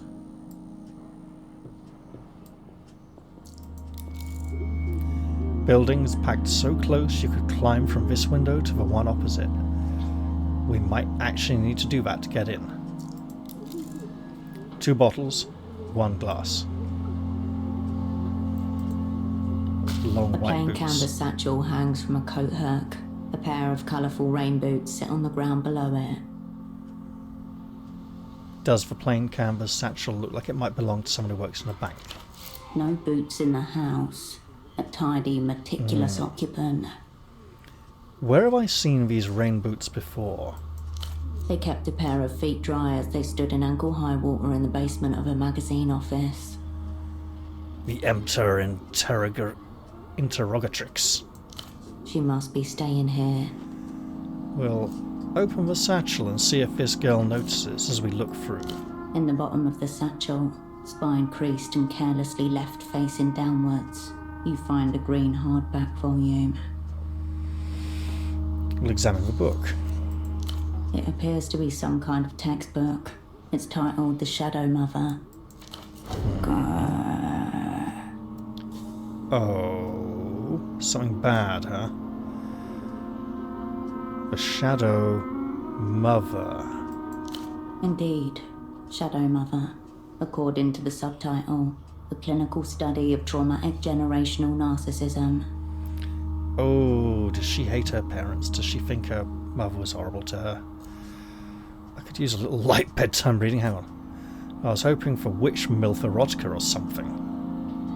Bloody hell, Hershel.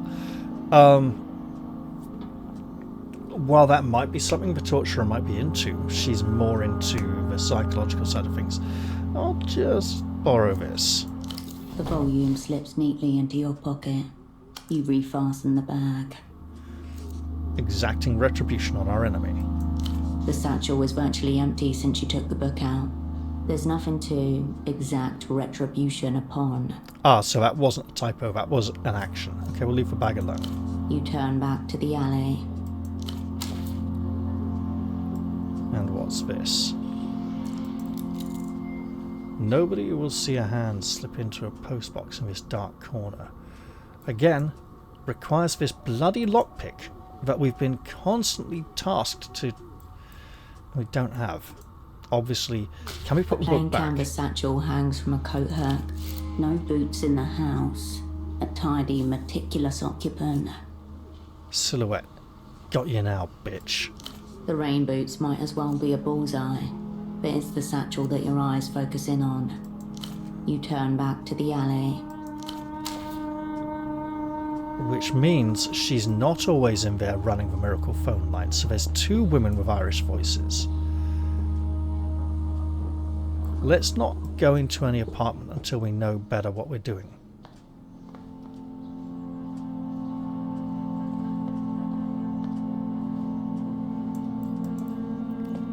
Down we go. Overdue notices. Delinquent bills. Unthinkable in the super block. Okay. So we came up to this, not down. A week's worth of mail. Whoever's in there hasn't been answering. Could be businesswoman. Would recent events have caused her to go to ground? Can we take the lift? We can take the lift. Okay. Ooh. An ad for men in high towers. An easy climb onto what? Get down to here. And here. Ah, we're above, I see.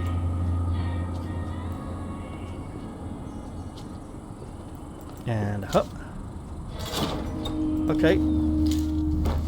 More fags.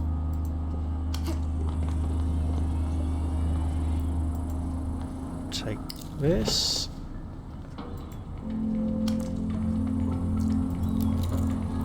Rooftop use for residents only, meaning we should not go up there. The building notice board stands beside a communal area, full of ads and scraps of the residents' daily lives. Above your head, seagulls wheel and dive. We'll scan the board. Fairly standard fare for a notice board.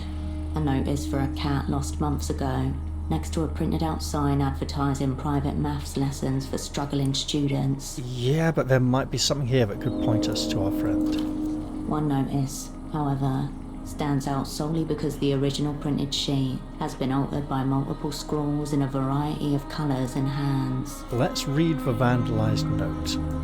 The piece of handwritten paper declares, the rules are very clear. Read them and understand them. No gathering after 10 p.m. We can hear you clomping about and we've had enough. Beneath that, the responses read, she thinks she the cops. Fuck you! You don't run the building. We know this is you, Mrs. Kavanagh. Fun-hating, Right. Inappropriately authoritative, low. That's Yep. Esty. She must have married, either that or changed her name. Communally hated, yes, but it doesn't help me find her. No, but the thing on the wall downstairs with all the names on does. You turn back to the roof.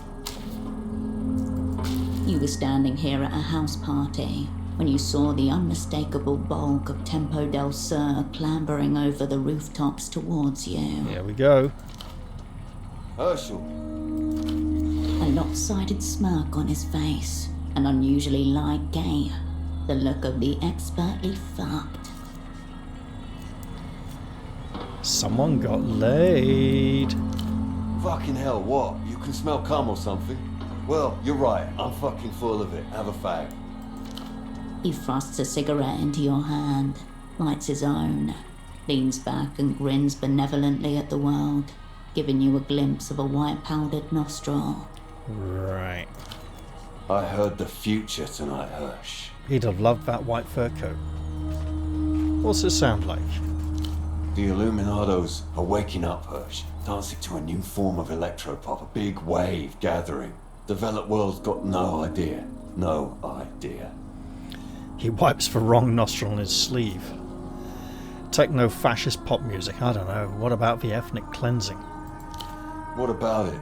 World doesn't give a fuck about a crime against humanity if you make it all shiny and He spins an imaginary disc. Listen, what's coming is coming. All we can do is make a ton of fucking money from it. Right. He grabs your arm and drags you down to Party Alley, yelling at every DJ to play those fascist cunts with the hair. To be fair to Tempo, everyone is that person with the hair. Because he's bald. Get it? Right. We have more consumables. Oh yeah. Records actually might be very good. But our shadow play is very low. But I'm thinking for this meeting, sure. Let's go look for Mrs. Kavanagh.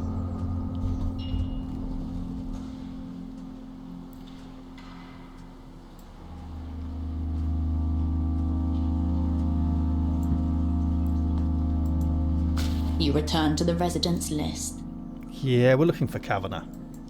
Third row, Kavanagh, is one of the penciled names, written in a clear hand. Apartment 4. Right. That's it. You have her. Now it's just a matter of working up the guts to knock on her door. You come away from the wall. And a matter of finding where apartment 4 is. This is number 1, of course. You know, I was hoping I could do something else with this card if I ever met You the return to miracle. the shrine under the stairs. Let's pray to Sirius. The shadows shift and grow long. Candles flicker in. The air thickens around you. I can't think of anyone who deserves my prayers right now. Each prayer Really? counts. They should not be wasted. Alright. The red slips of paper hung overhead undulate gently as you step back. Now, this is where the bad news comes in. So if this is apartment 2,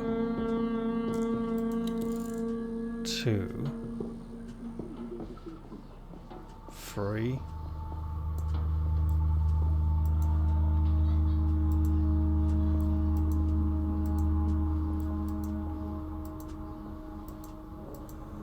can't get into this one, okay.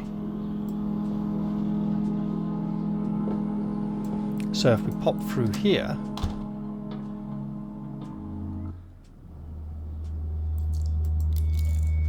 an invitation to protest for demolition of the Palace of Culture. Wait, they're planning on demolishing it? Okay, so this is number 3? A label. This is apartment 3. The bulb burns a white dot into your vision, so apartment 4 should be up here, right? A collection of sensible shoes. Seems like her place. Etched under the top frame 4. A very old rota for building maintenance tasks. Well, here we go. You have arrived at Este's doorstep. The last time you spoke was the day your network blew. You called her back like you said you would, didn't you? I'm pretty sure I did. I said I would try to call her back. No, she's supposed to... Call her back like you said you would. Well, I'm not going to conflict that with a lie. Cascade. I just need an hour. I'll try to call you back. S-Doc. Hershel, I'm serious. Cascade. I'll try my best for you, my prized asset whose contributions I respect so much. Yeah... That's not what happened, is it? I didn't call back. Of course it is. That's the official transcript. No one can argue with the official transcript. I should have brought a card and flowers, maybe. I hate this. She's not going to be happy to see me. Look around the door. Well, it's not open, so I presume I mean around. You avert your gaze from the door to the shoe rack. Knock, coward. I'm going to look at the shoes. They're shoes. 2 pairs. What else is here? A little sweeping brush. Alright, looks normal. Back to the door. Nothing left to do but apply knuckle to door. I wonder if I get a penalty for having distracted myself on knock on the door. Soft steps approach the door, then stop. The loud click of the bolt echoes through a cavity in your molar.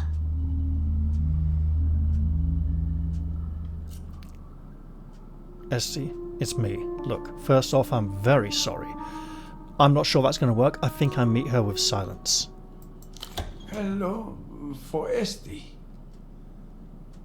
And I'm glad I made that decision.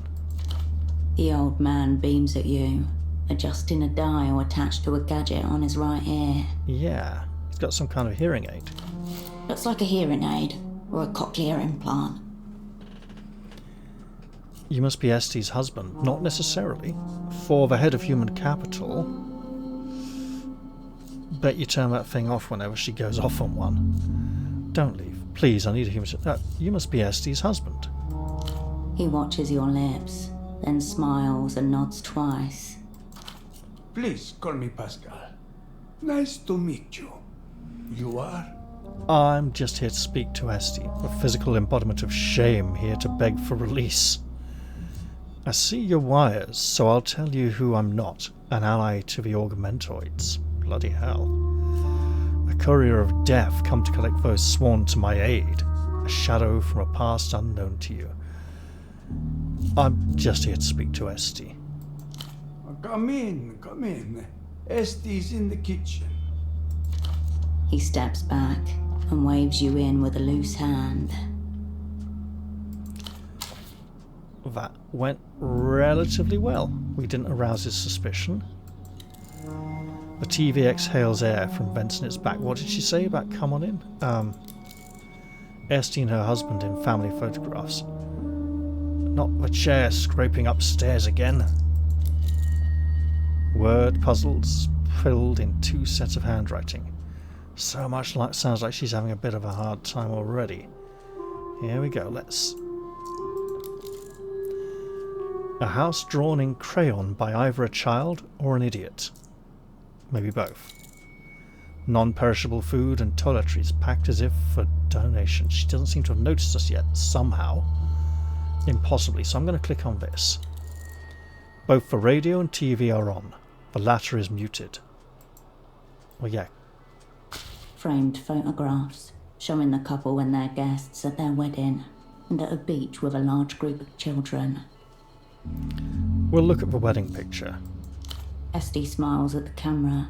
Pascal kisses her cheek. There is confetti in their hair. I'm happy for them. I suspect it may be a sham marriage. To Esty's right, a man with a familiar mop of upstanding hair. Oscar Metamoto knows Esty. He beams at the new couple. Hands Wait. raised mid-clap, visibly moved by their union. There's no way she's the woman he's obsessed with. Surely.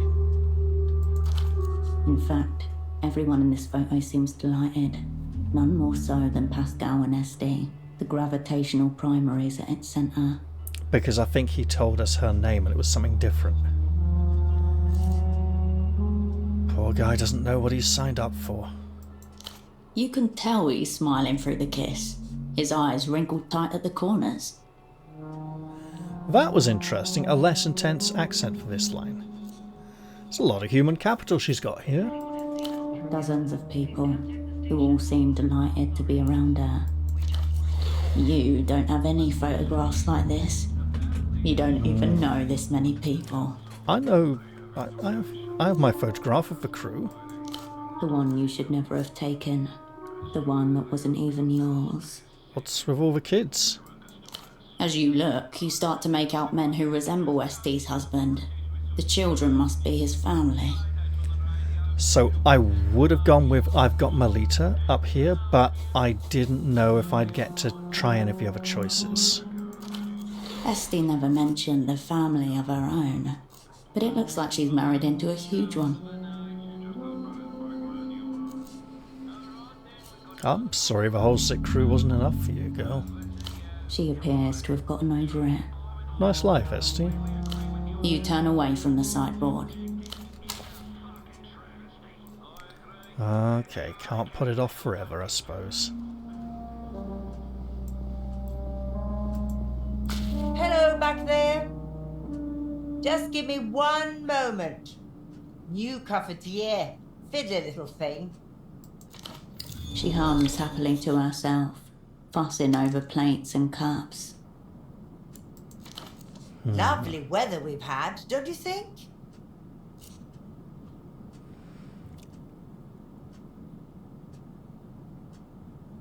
Okay, either she hasn't looked at us yet, or she has, she's making small talk, she's keeping it normal.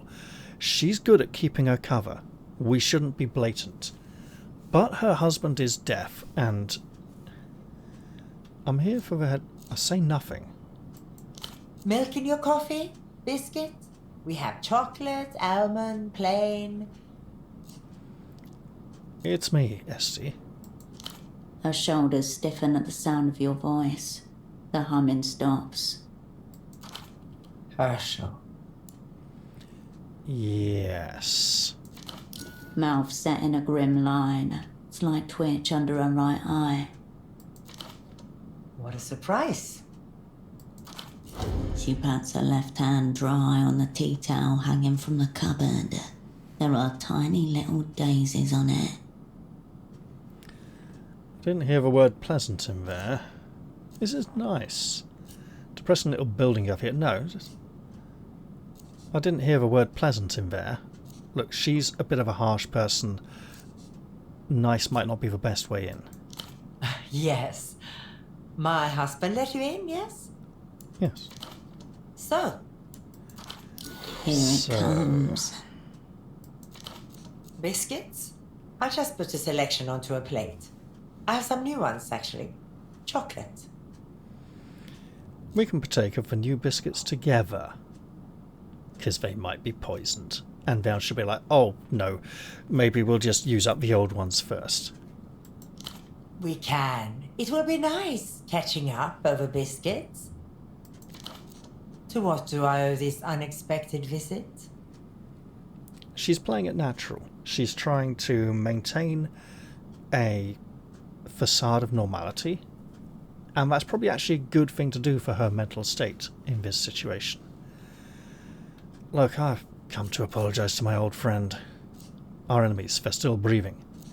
The tides of fate tugged by a crimson satellite. Well, we'll start with the apology anyway. I didn't think you had it in you. I do. I'm a champion apologizer. Apparently I haven't even...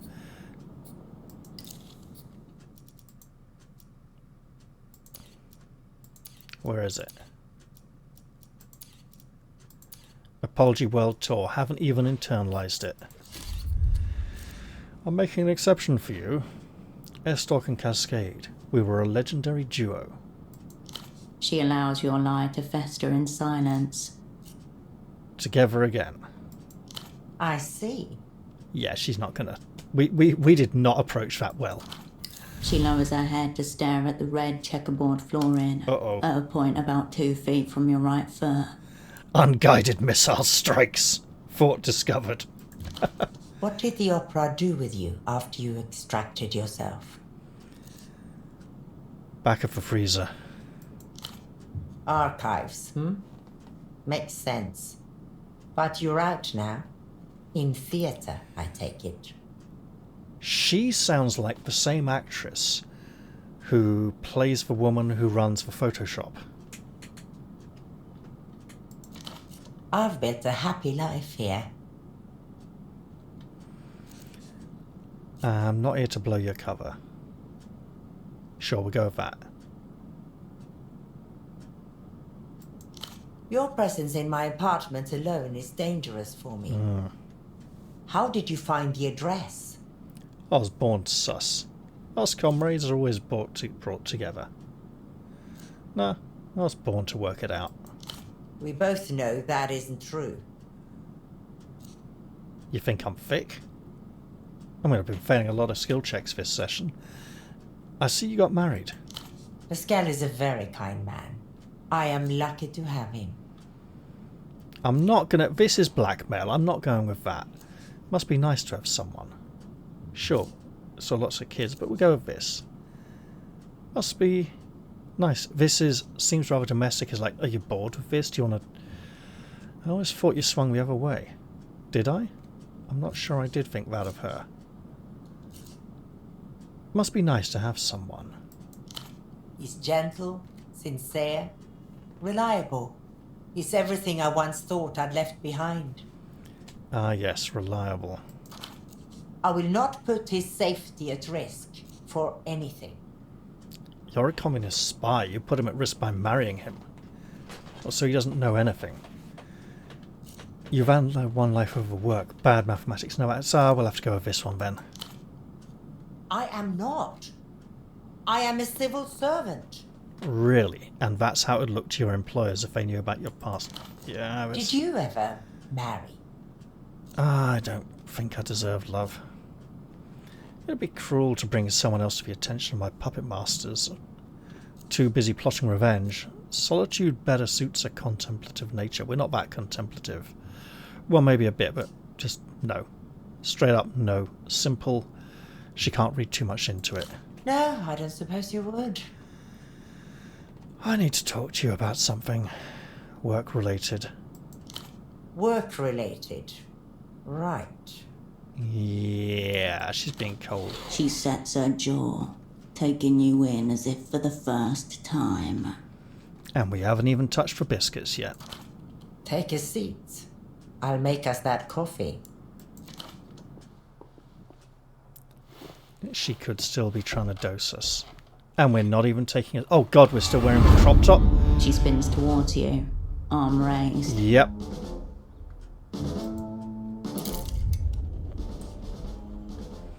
What's happening? Deliberate. No, I think we just have to react. She's trying to stab us with some kind of implement or smack us with some very sort of... This seems like such a bad idea. Okay, disarm her. Recall the advanced cognitive maneuver, subdual. Well, this is pretty good odds anyway.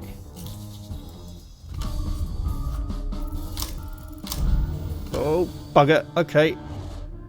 According to Opera law, there was a secret convent, crystal-worshipping nuns, who spoke enchanted words, issued irrefusable commands.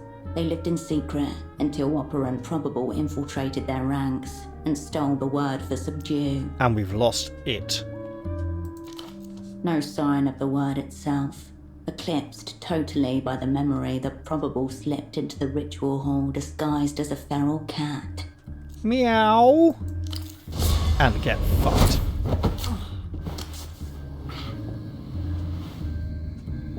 Truth serum or something? Your former asset's hand connects with your neck. A short, sharp pain. Well, she seems to relax now that she's done that. There.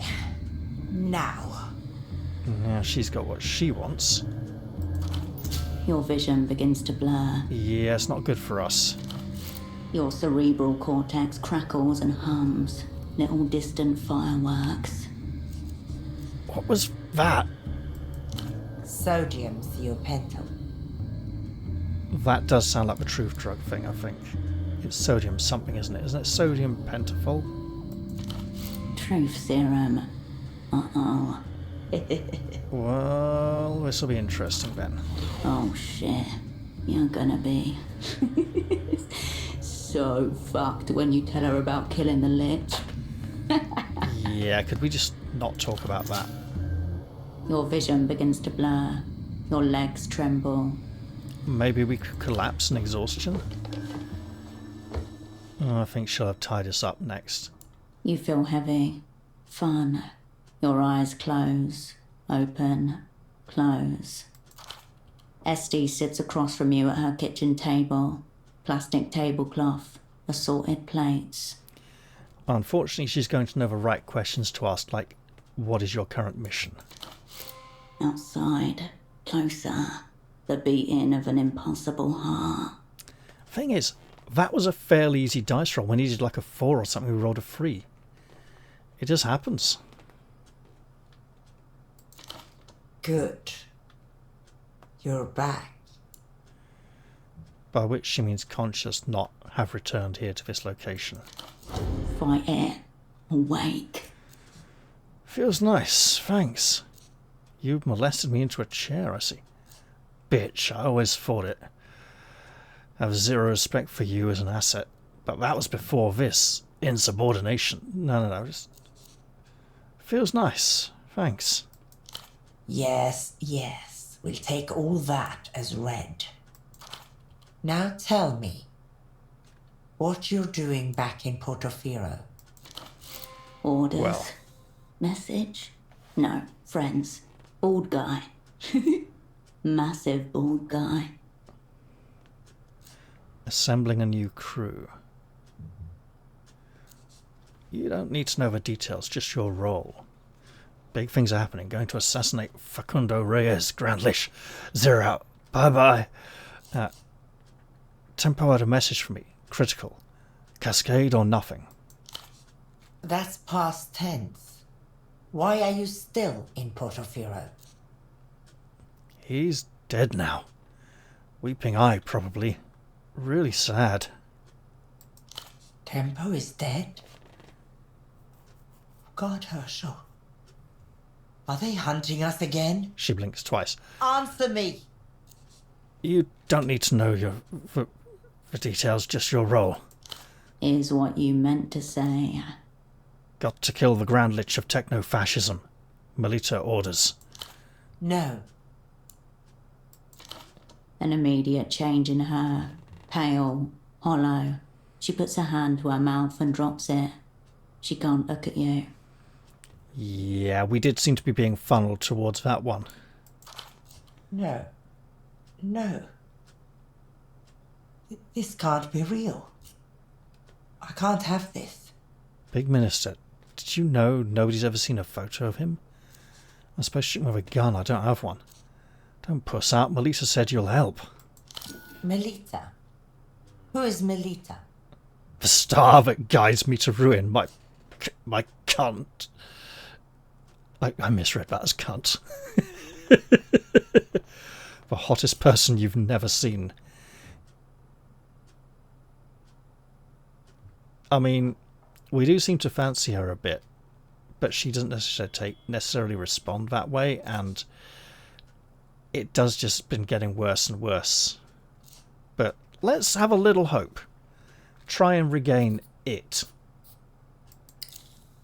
Because we got it bad.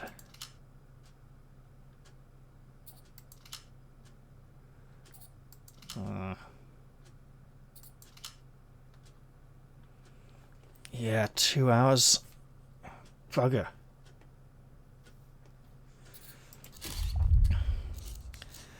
The hottest person you've never seen, and neither have I, probably. She's your controller, isn't she? Of course, you are in a delusional relationship with your controller. Of course. Of course, but at least I enjoy the delusion. What you have just told me, you have never told me. Understand? How could you come here? You lead them to me. I can say I wasn't followed, but I don't know if that's true. I can ask who I should already know. Only need contact. Prisoner. Emptor. With an assignment like this, there is no difference between making a contact and pulling the trigger. They will find everyone. Everyone you've spoken to. Exactly. You've doomed us all. So, in for a penny, in for a pound? They won't find us. We'll be sneaky style. Are you going to tell on me? Guaranteed death. Doomcore funeral, huge parade, statue made. They'll remember my name forever. Are you going to tell on me? No, I'm going to get out of Portofino. I'm going to pretend I never saw you. And I beg you to do the same. Beg. Bye. This is just all falling apart really badly. Believe me when I say this. You are not the person for this job. There is no way the opera seriously thinks you could pull this off. This is suicide. Of course it is. You're wrong. They still gave me the assignment though. I'm the Hershel. Jealous about my massive assignment?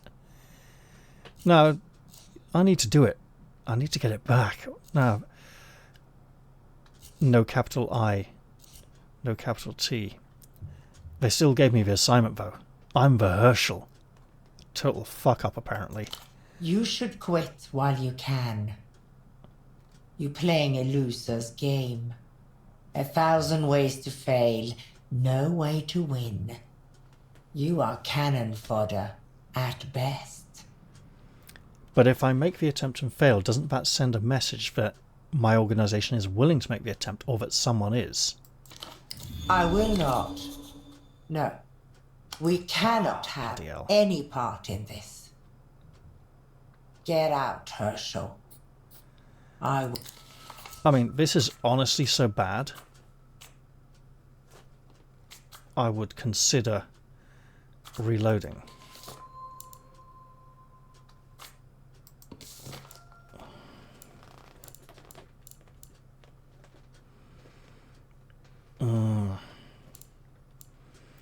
So Estee's a no-go.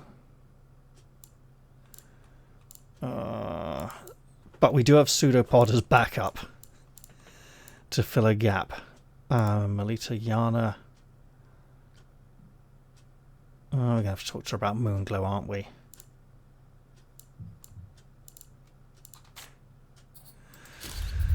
Oh, well. Bad news.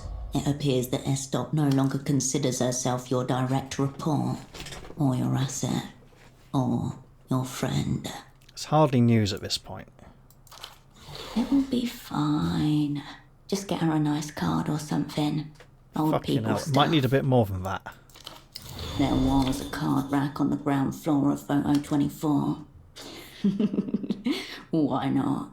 Can't get worse.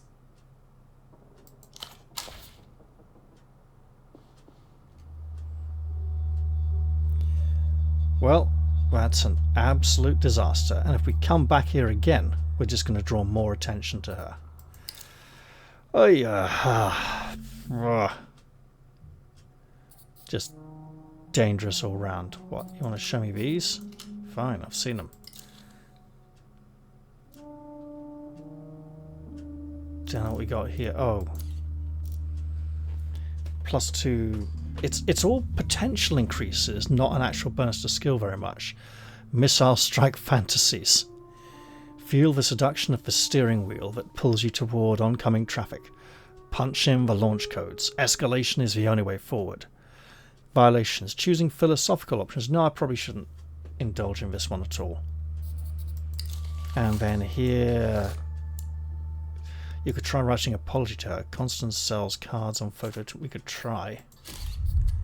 It's still an absolute disaster. You can see your reflection in the blade. It looks sharp. It also looks like it belongs to her. We should leave. Should we say goodbye? Hello again. He smiles kindly, then turns off his hearing device. I'm not going to tell him this. Let's just watch TV with him for a bit. The TV is silent, playing what looks like to be a documentary about dolphins and their trainers. Docile grey heads bob up and down from a large tank. If the pop star doesn't like the t-shirt of a picture of her, then giving it to Yana probably won't help improve their relationship either. Noticing your attention, Pascal grins up at you and turns on his hearing device. Do you like dolphins? Apparently I do. Quite a lot, actually. Spoken as if he's talking to a stranger's child. They have more friends than I do. There's no such thing. Those are all men in suits. I love anything that can be trained. Strap a bomb to its fins. Only if they're existentially aware. They have more friends than I do. Dolphin friends are called pods. You know that? A pod of dolphins. You know, I know a pod.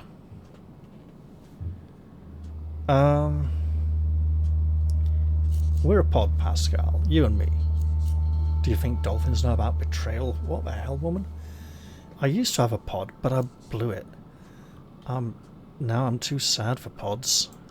I think the pod would be happy to see you. Yes? Really? He looks up at Esty, who shrugs. I'll let you two girls chat. He flicks off his hearing device. I'll wave goodbye. I'm not going to change the channel. Bye-bye. It's disrespectful. It's not going to change the channel then walk out, you know. Alright, well I need to get out of here and rest before the end of the day, but in the meantime, there's not a lot we can do to remove fatigue. Most of these things will increase it. I should inspect this.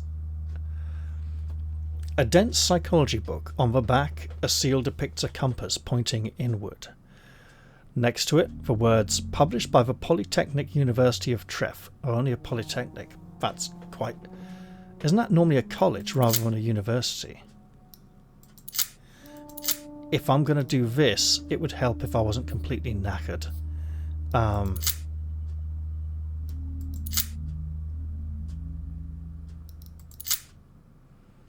Dissociative perspective. That would push delirium way over and we'd lose a skill, wouldn't we? Oh, okay. Sure. We can drink some coffee and smoke a cigarette.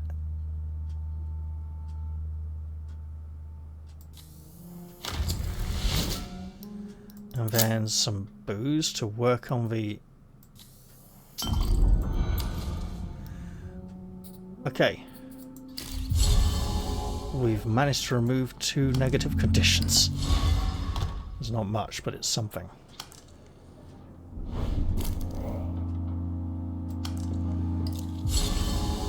So, we want to avoid racking up any... Finally get up to speed, Operant. Houseman, what are you doing here? Just catching up on my shows. You see this one? Big and loose, supposedly.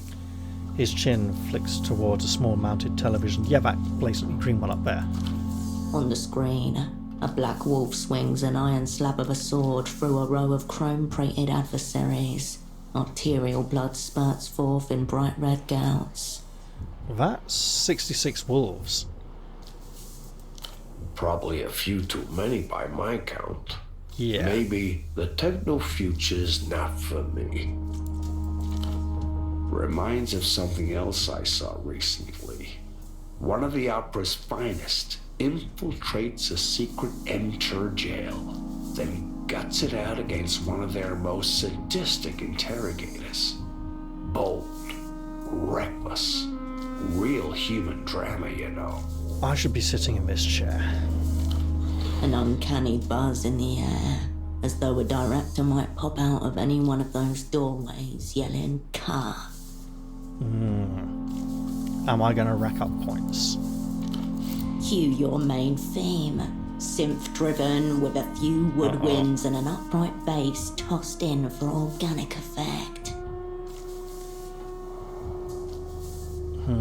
How did you know to find me here? I mean, he knows.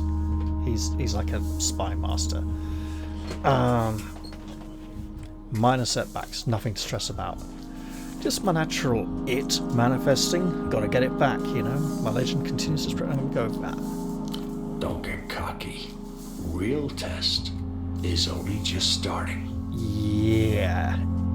As I just learned.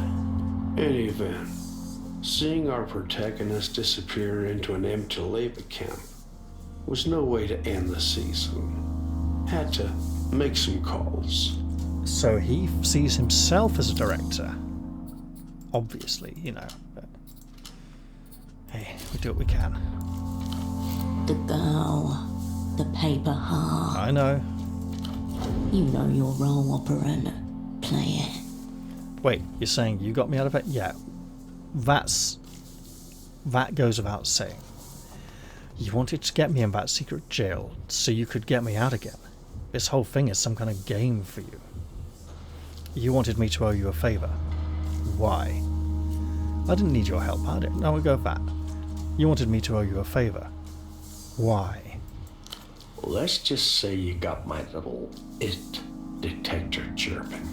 Ah, so I might have it after all, even if I currently don't. How long? 2 hours? Okay. Wait. Yeah. Now the opera's got you on a daring new assignment, set to strike the hidden face of mass culture itself. Time to see whether your conspiratorial ramblings match up against reality. Oh, is he going to ask questions? A brief reminder that you don't know anything about this man. True. He could be the techno-lich for all we know. You haven't yet emerged from the fog of sodium fire, Oh no. There's no deflecting just now. Well, that's an issue, isn't it? Wow, this truth source is strong. But should you really be saying all this? She's good on the giggles. With him right there, the opera want me to kill the Grand Lich. Me, got to make a whole squad and a plot and everything. Fuck you now. The old man raises a fleshy finger to his lips. Exactly. Not okay, here. Easy. Doubt your controller would want you going around talking about your assignment like some kind of dim schoolchild. Fuck, you're right. Melita's gonna be so pissed at me.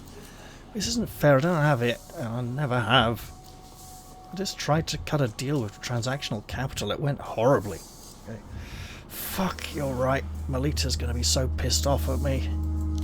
Might let the sodium thiopental wear off before you give her a call, if I were you. So he knows what happened. And he's normally in a wheelchair. How does he know? He got here very quickly. Almost like he may have set it up. I just tried to cut a deal with Transnational Capital and it went horribly. Of course. Dear old Estoc. There's someone who really makes the role work for her. Who really makes the word work for her. Estoc is a kind of French sword, to put it simply. Why are you spilling the people's secrets to a null entity? I think... Oh, it's the Lunia Cambion mines for you. The Estoc is the one with the round blade, that's basically a rod with a point at the end. Most people think of that as a rapier. A rapier actually is a double-bladed sword. The Estoc is the fencing foil that most people are familiar with. Not the square-bladed one, the round-bladed one.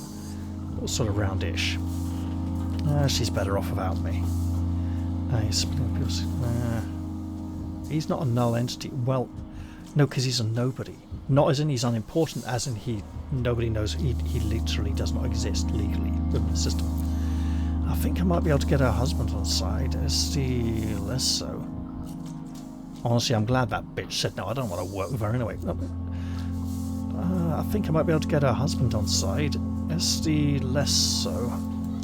Maybe wise considering the circumstances. What?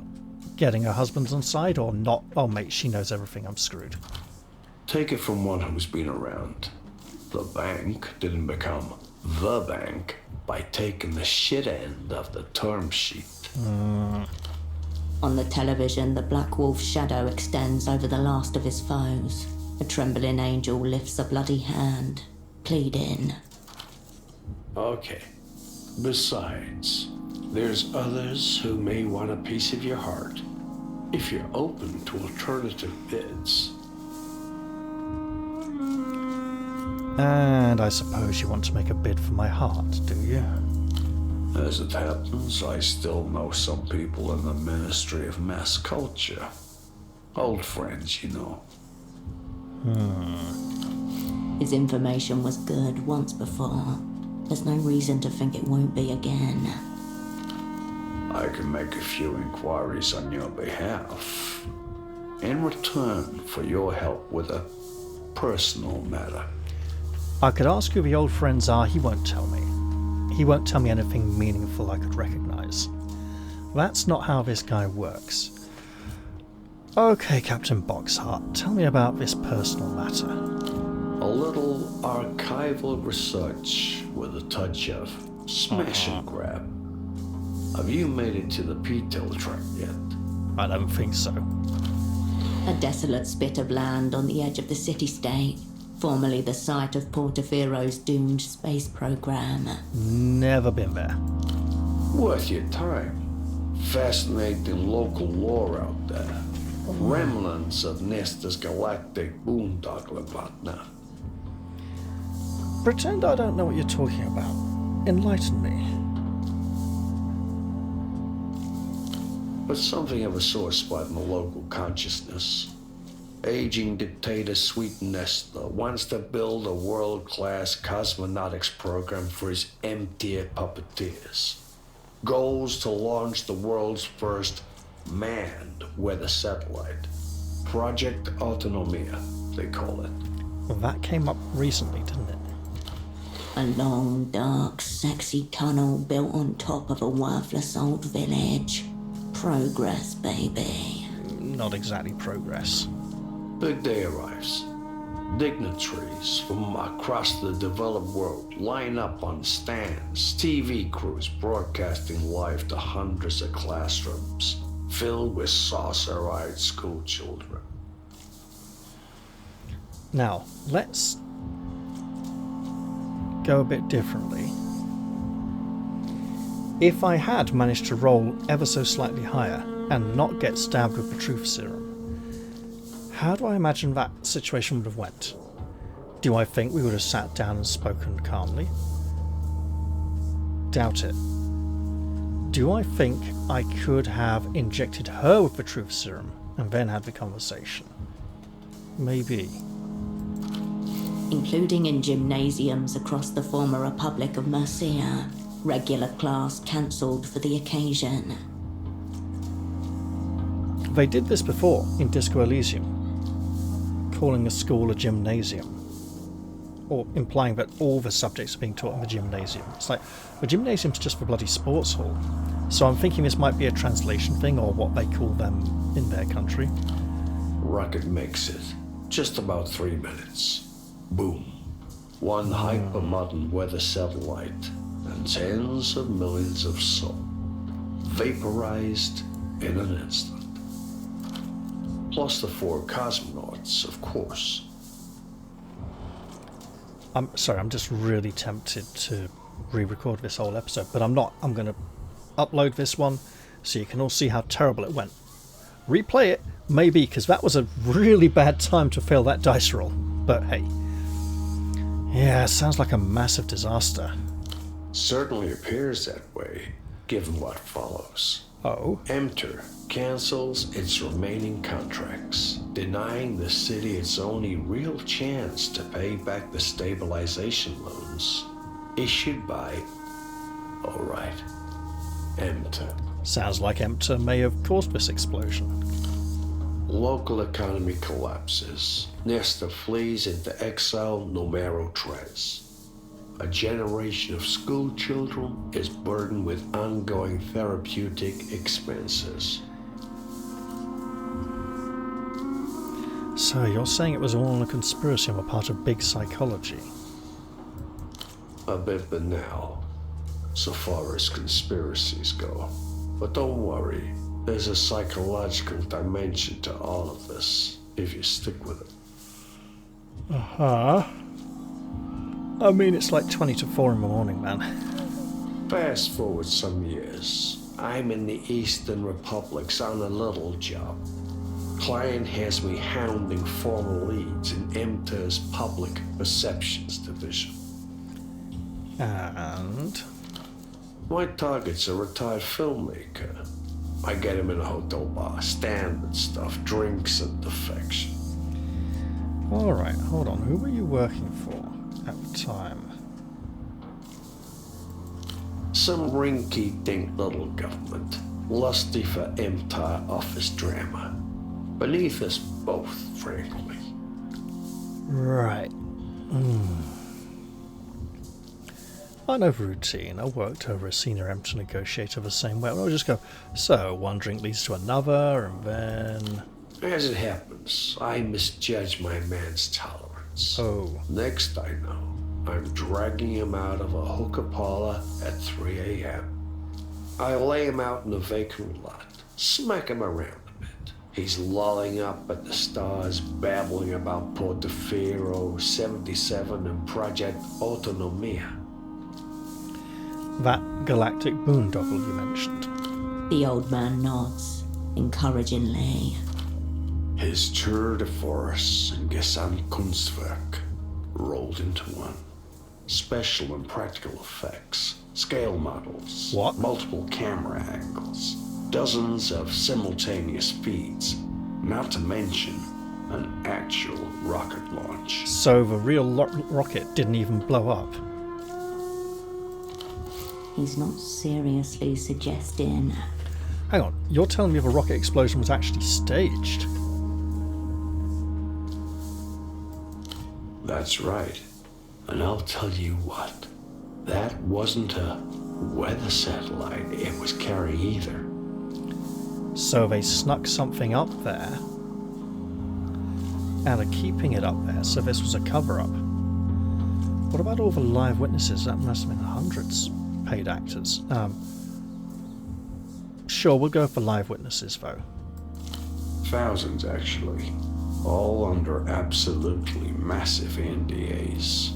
Morally indefensible, legally impregnable. Interesting. A devious species of lie.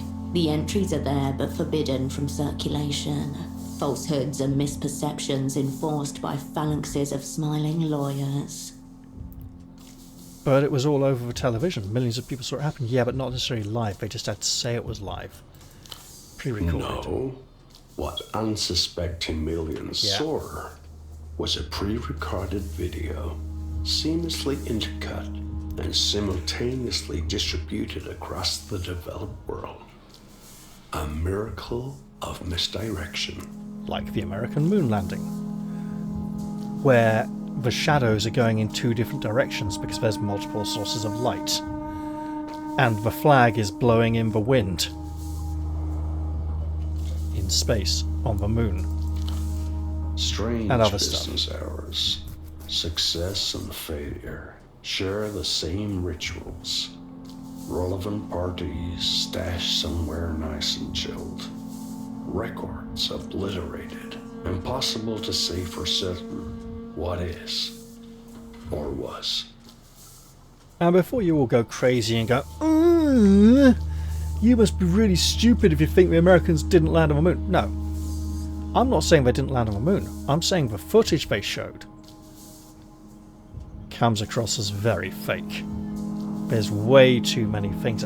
Is there a gap in his stick? It's hard to tell because it looks like it should be just stuff wrapped around it, but when it comes back over his trousers, it looks like there's a hole in the stick because of the trouser. I need to see the dark shadow on the trouser leg. No, okay, it is obscuring the dark shadow on the trouser leg. Okay, good. Thank goodness for that. Maybe that's because there's not really any difference between six. No. It's all about what they sent up there and the fact that they got to lower this country into debt.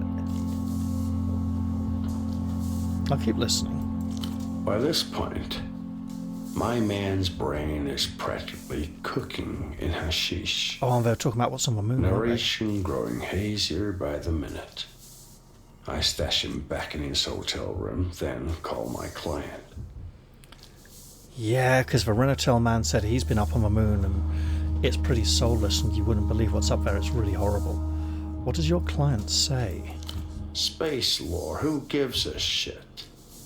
As I mentioned, rinky-dink setup. No signs of it detected.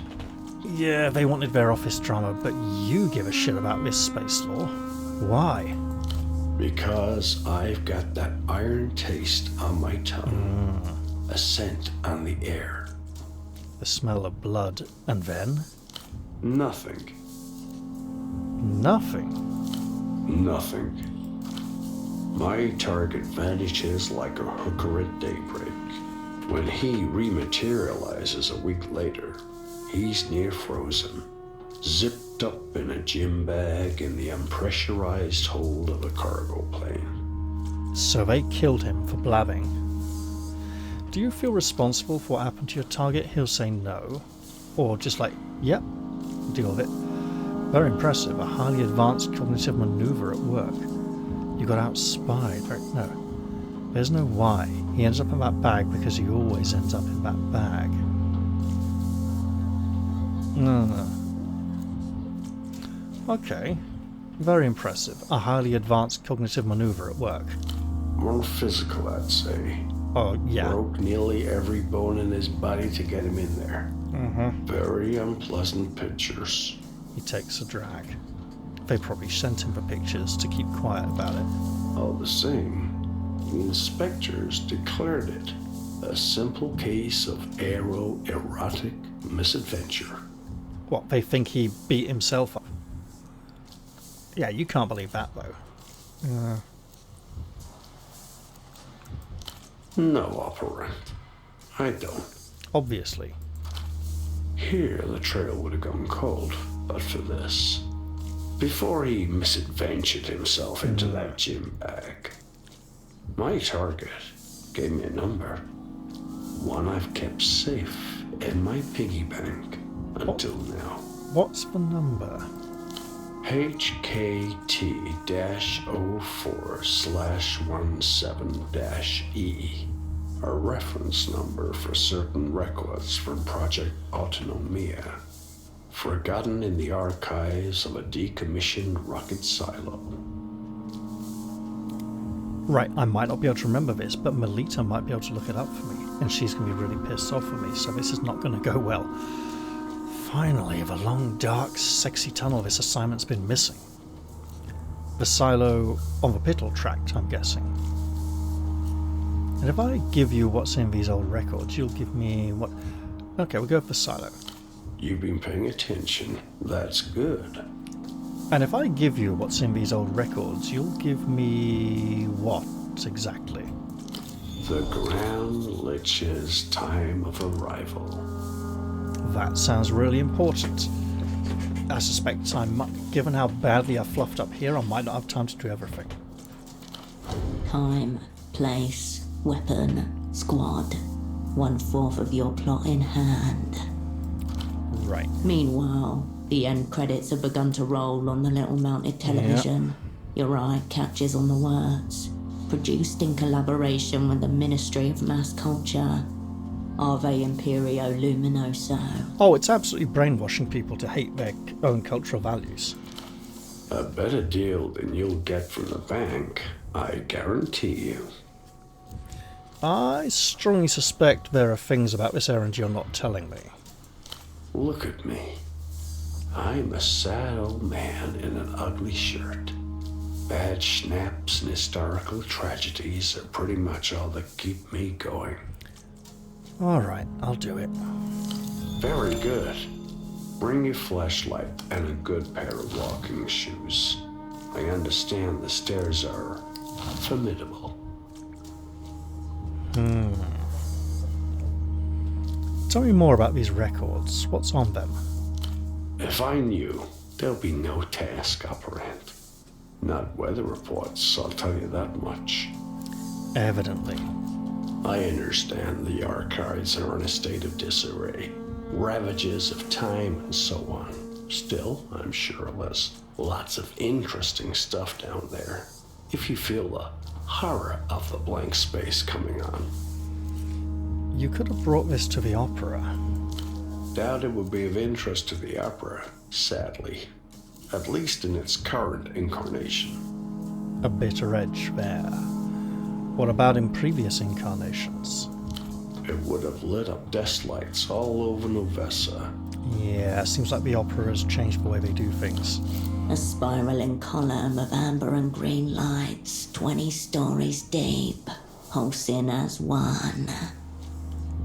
This all happened like 20 years ago. Why do you think these records are still down there? Probably because they haven't dared move them. Portofino in the early 80s was a different animal. Between Nestor's final exeunt and the economic meltdown, lots of things were simply lost or forgotten. A sizable portion of Portofiro's foreign currency reserves, dozens of tons of highly caustic chemicals. Why not? Perhaps certain records inconsistent with the prevailing picture of reality. Chemicals could start a fire. How many stairs are we talking? The archives are on sub-level 3. Can't be more than a few hundred, probably. Right. Well, this has been a fine change of scenery, but I should return to the fog mirror. We'll rendezvous there once you've got the records. So what, you're back with the opera now? Not even remotely. Hard to say. According to the official records, I was never there at all. Question of timelines and such. He gives you an exaggerated wink. All the same, hard not to root for the old club. One hates to see the capitalists and techno-fascists to just walk away with it. They're not walking away with anything. We're gonna beat them. We're completely outclassed. This thing's going down. I don't think this is about the opera. I think this is about your side thing. Yeah, we'll go with that. It is. But that doesn't mean the two have to be at odds. True. A tip, operant. You could waste your days sniffing my rapidly disappearing gluteus, trying to guess if I'm a double, a triple, or any other fancy. Or you could remember the tenets of our craft. He scratches the side of his nose. A cost-benefit analysis. The probability of determining the why of him is near zero. Conversely, the utility of him is high. I'll see you at the fogged mirror once I've got your records. As the old ones say, luck and skill, operand. It would probably be best to go there after I've rested, but also best to go there at night.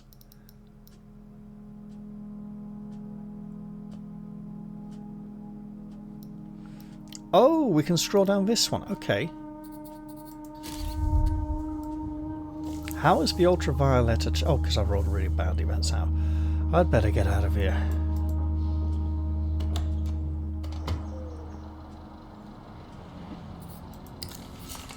Well.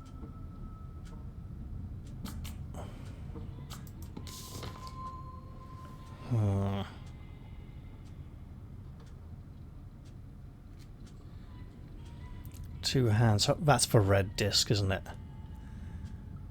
Okay. I feel like there's a lot I need to do. And I'm so near to fatigue. I suspect making an impression on pseudopod will involve dice rolls. And it will be tricky. What the hell's... We got something completed? I don't know.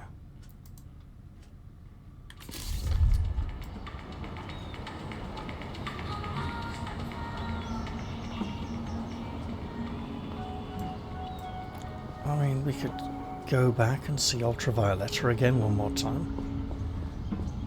Not sure it's going to help much, but oh, you know what we could do though?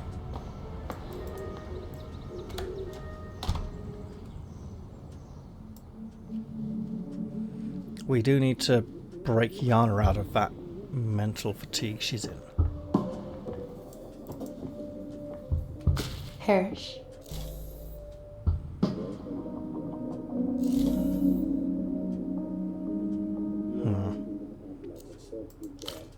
Sweet dreams. Okay, I'm going to regret this, but here we go. Remember, Hirsch, no weird shit around V. Bad news, Yana. Word on the street is that you're not Moonglow. The girl takes a long drag and raises a slow middle finger at you.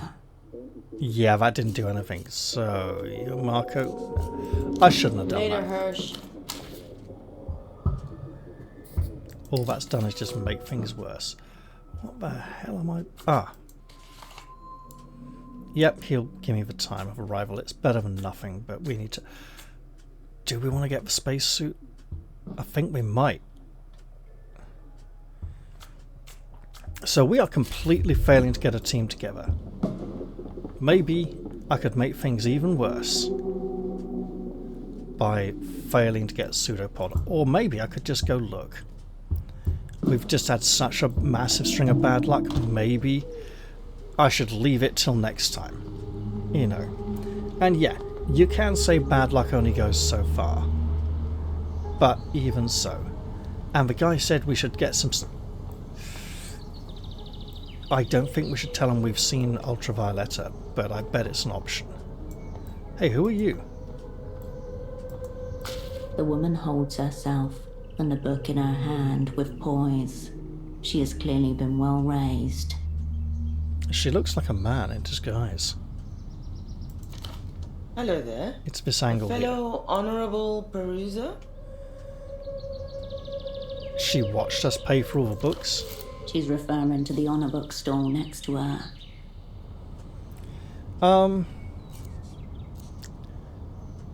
Yeah, I've browsed it before.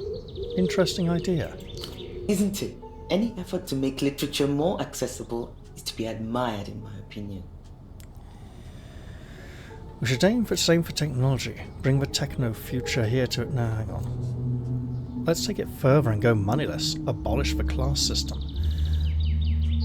I wouldn't be so close to link money to the class system, but hold on. It would be if it wasn't undercut. If it didn't undercut established pricing systems. We'll give her a blank nod. Well, I certainly think so. Anyway, enough of that. Is there anything I can help you with? What are you reading? It's a book of poems called Turned to Fruit. Not much good in it, I'm afraid. Ah, are you a poet yourself? I am. I'm also the editor of a poetry magazine, the Noscorentes Review. But it's currently on hiatus. About that. That's the poetry magazine you got for Houseman. Glossy cover, pretty high end. So, now you're catching up on some reading. Yes, it helps to keep one's mind active in times of turmoil. Once I can face the blank page again, I will try to channel my feelings into verses, as I want to do. Alright, I'm not going to suggest the magazine is dead. Let's focus on that book instead. Yes, please. Is the title supposed to mean something? Undoubtedly a metaphor, though why they chose that one hasn't become any clearer after reading the majority of the contents. Is there something wrong with poems? She's a poet? Probably bad. Let's talk about something else. Of course. I have the time. Who makes the cryptogram section in the Noscorentes Review? That'll be me. I'm a keen cryptographer. Sometimes, after a long session, I dream in code. Ah. Any tips for the aspiring cryptographer? Oh, how did you get into it? It's not unnatural for one so dedicated to wordcraft. Cryptograms and poetry are, after all, alike in how they encrypt meaning in careful arrangements of letters. Do you have any tips for the aspiring cryptographer? As with anything, it's a matter of practice. That's all? Sorry, with the review on hold, I'm struggling to find as much enthusiasm for the hobby. Lacking an audience, you see? Cool. Cool. They are, aren't they? Let's talk cryptograms again. You've been taken in by them as no, well. We've got nothing they to... Are, aren't they? Okay, I'll see you around. Goodbye. Would have loved to ask you some more, but hey. Maybe I will see her again. I believe I may be able to fail to crawl through the tunnel again in the dark. I think...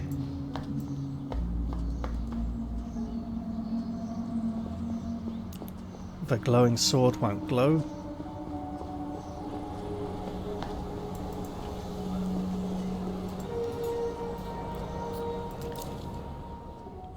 But I'm going to pretend it is anyway. What else? It was grey matter, I believe.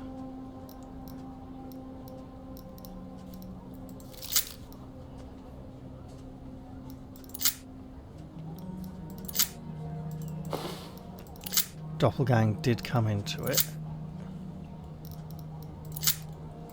Okay, maybe we just pretend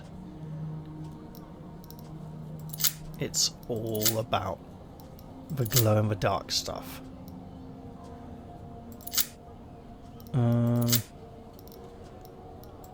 Keep that nerve up. Blueprints, eh? Oh, that would boost nerve. Sure.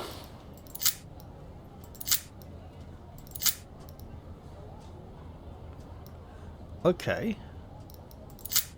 But it doesn't glow in the dark.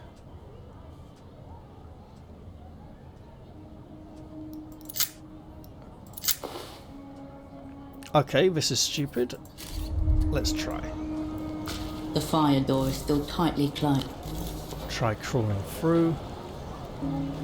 Because I think we increased the skill, so we should be able to re-roll You it. crawl back into the tunnel, as far in as you were before.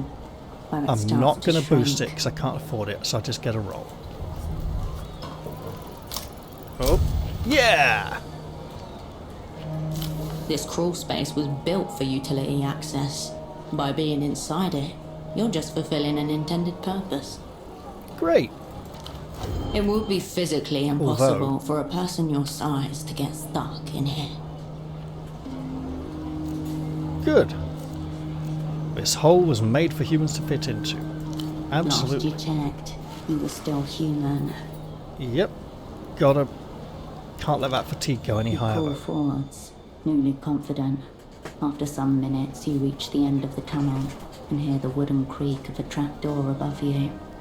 Who make the trapdoor creak? Your flashlight illuminates the dark of the disused building as you emerge. After a quick look around, seeing nothing, you find a set of aluminium stairs and climb upwards. Now, we don't have. I'm going to save here because we don't have everything we need. Definitely out of operation.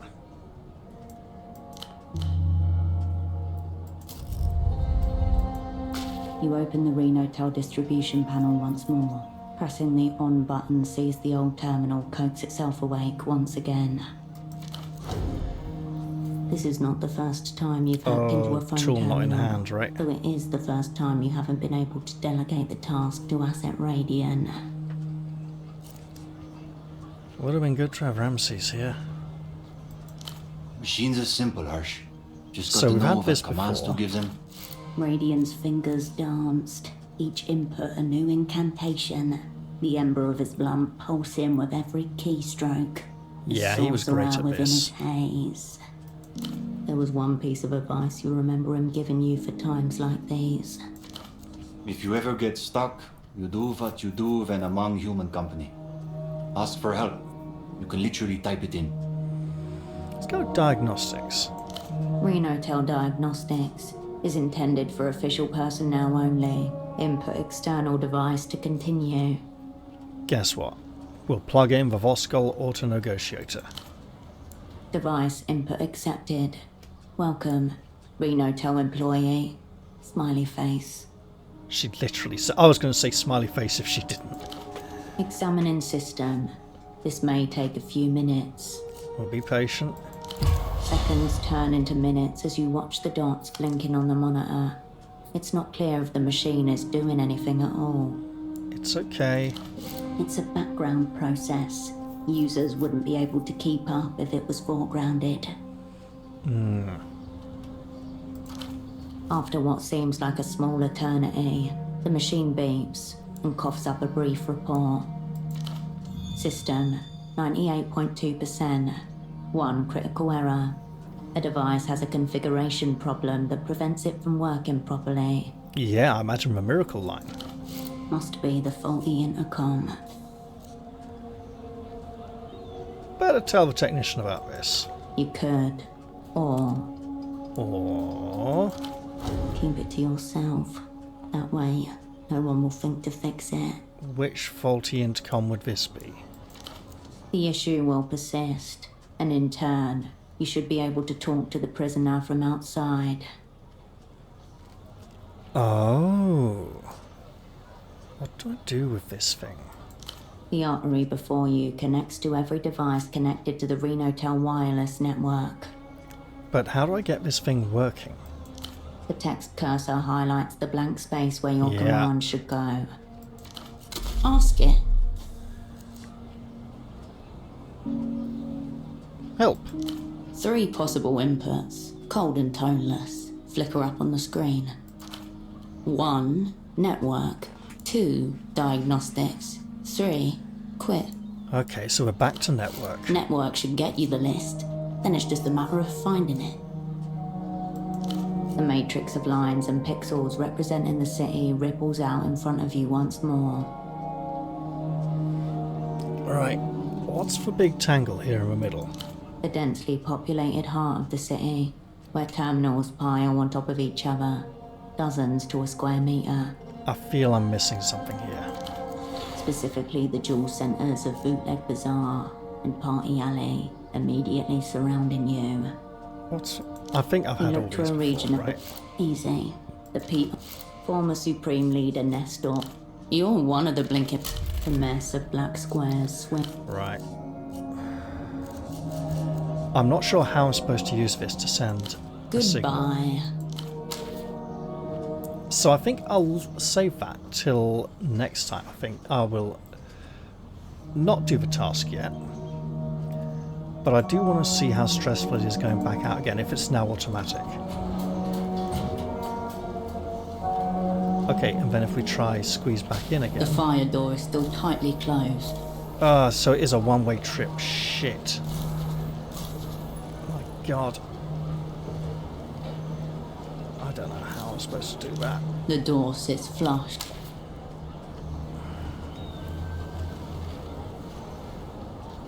I don't think I can use that to send a signal. Shit. Okay, well, I've probably screwed it now.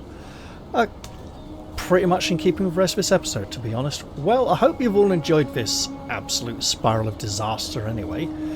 And I'll look forward to see you all in the next one. I'll say goodbye for now, though, and cheerio, everyone. I clearly need a bit of a break and probably something to wet my throat. I've been recording long enough. See you all soon.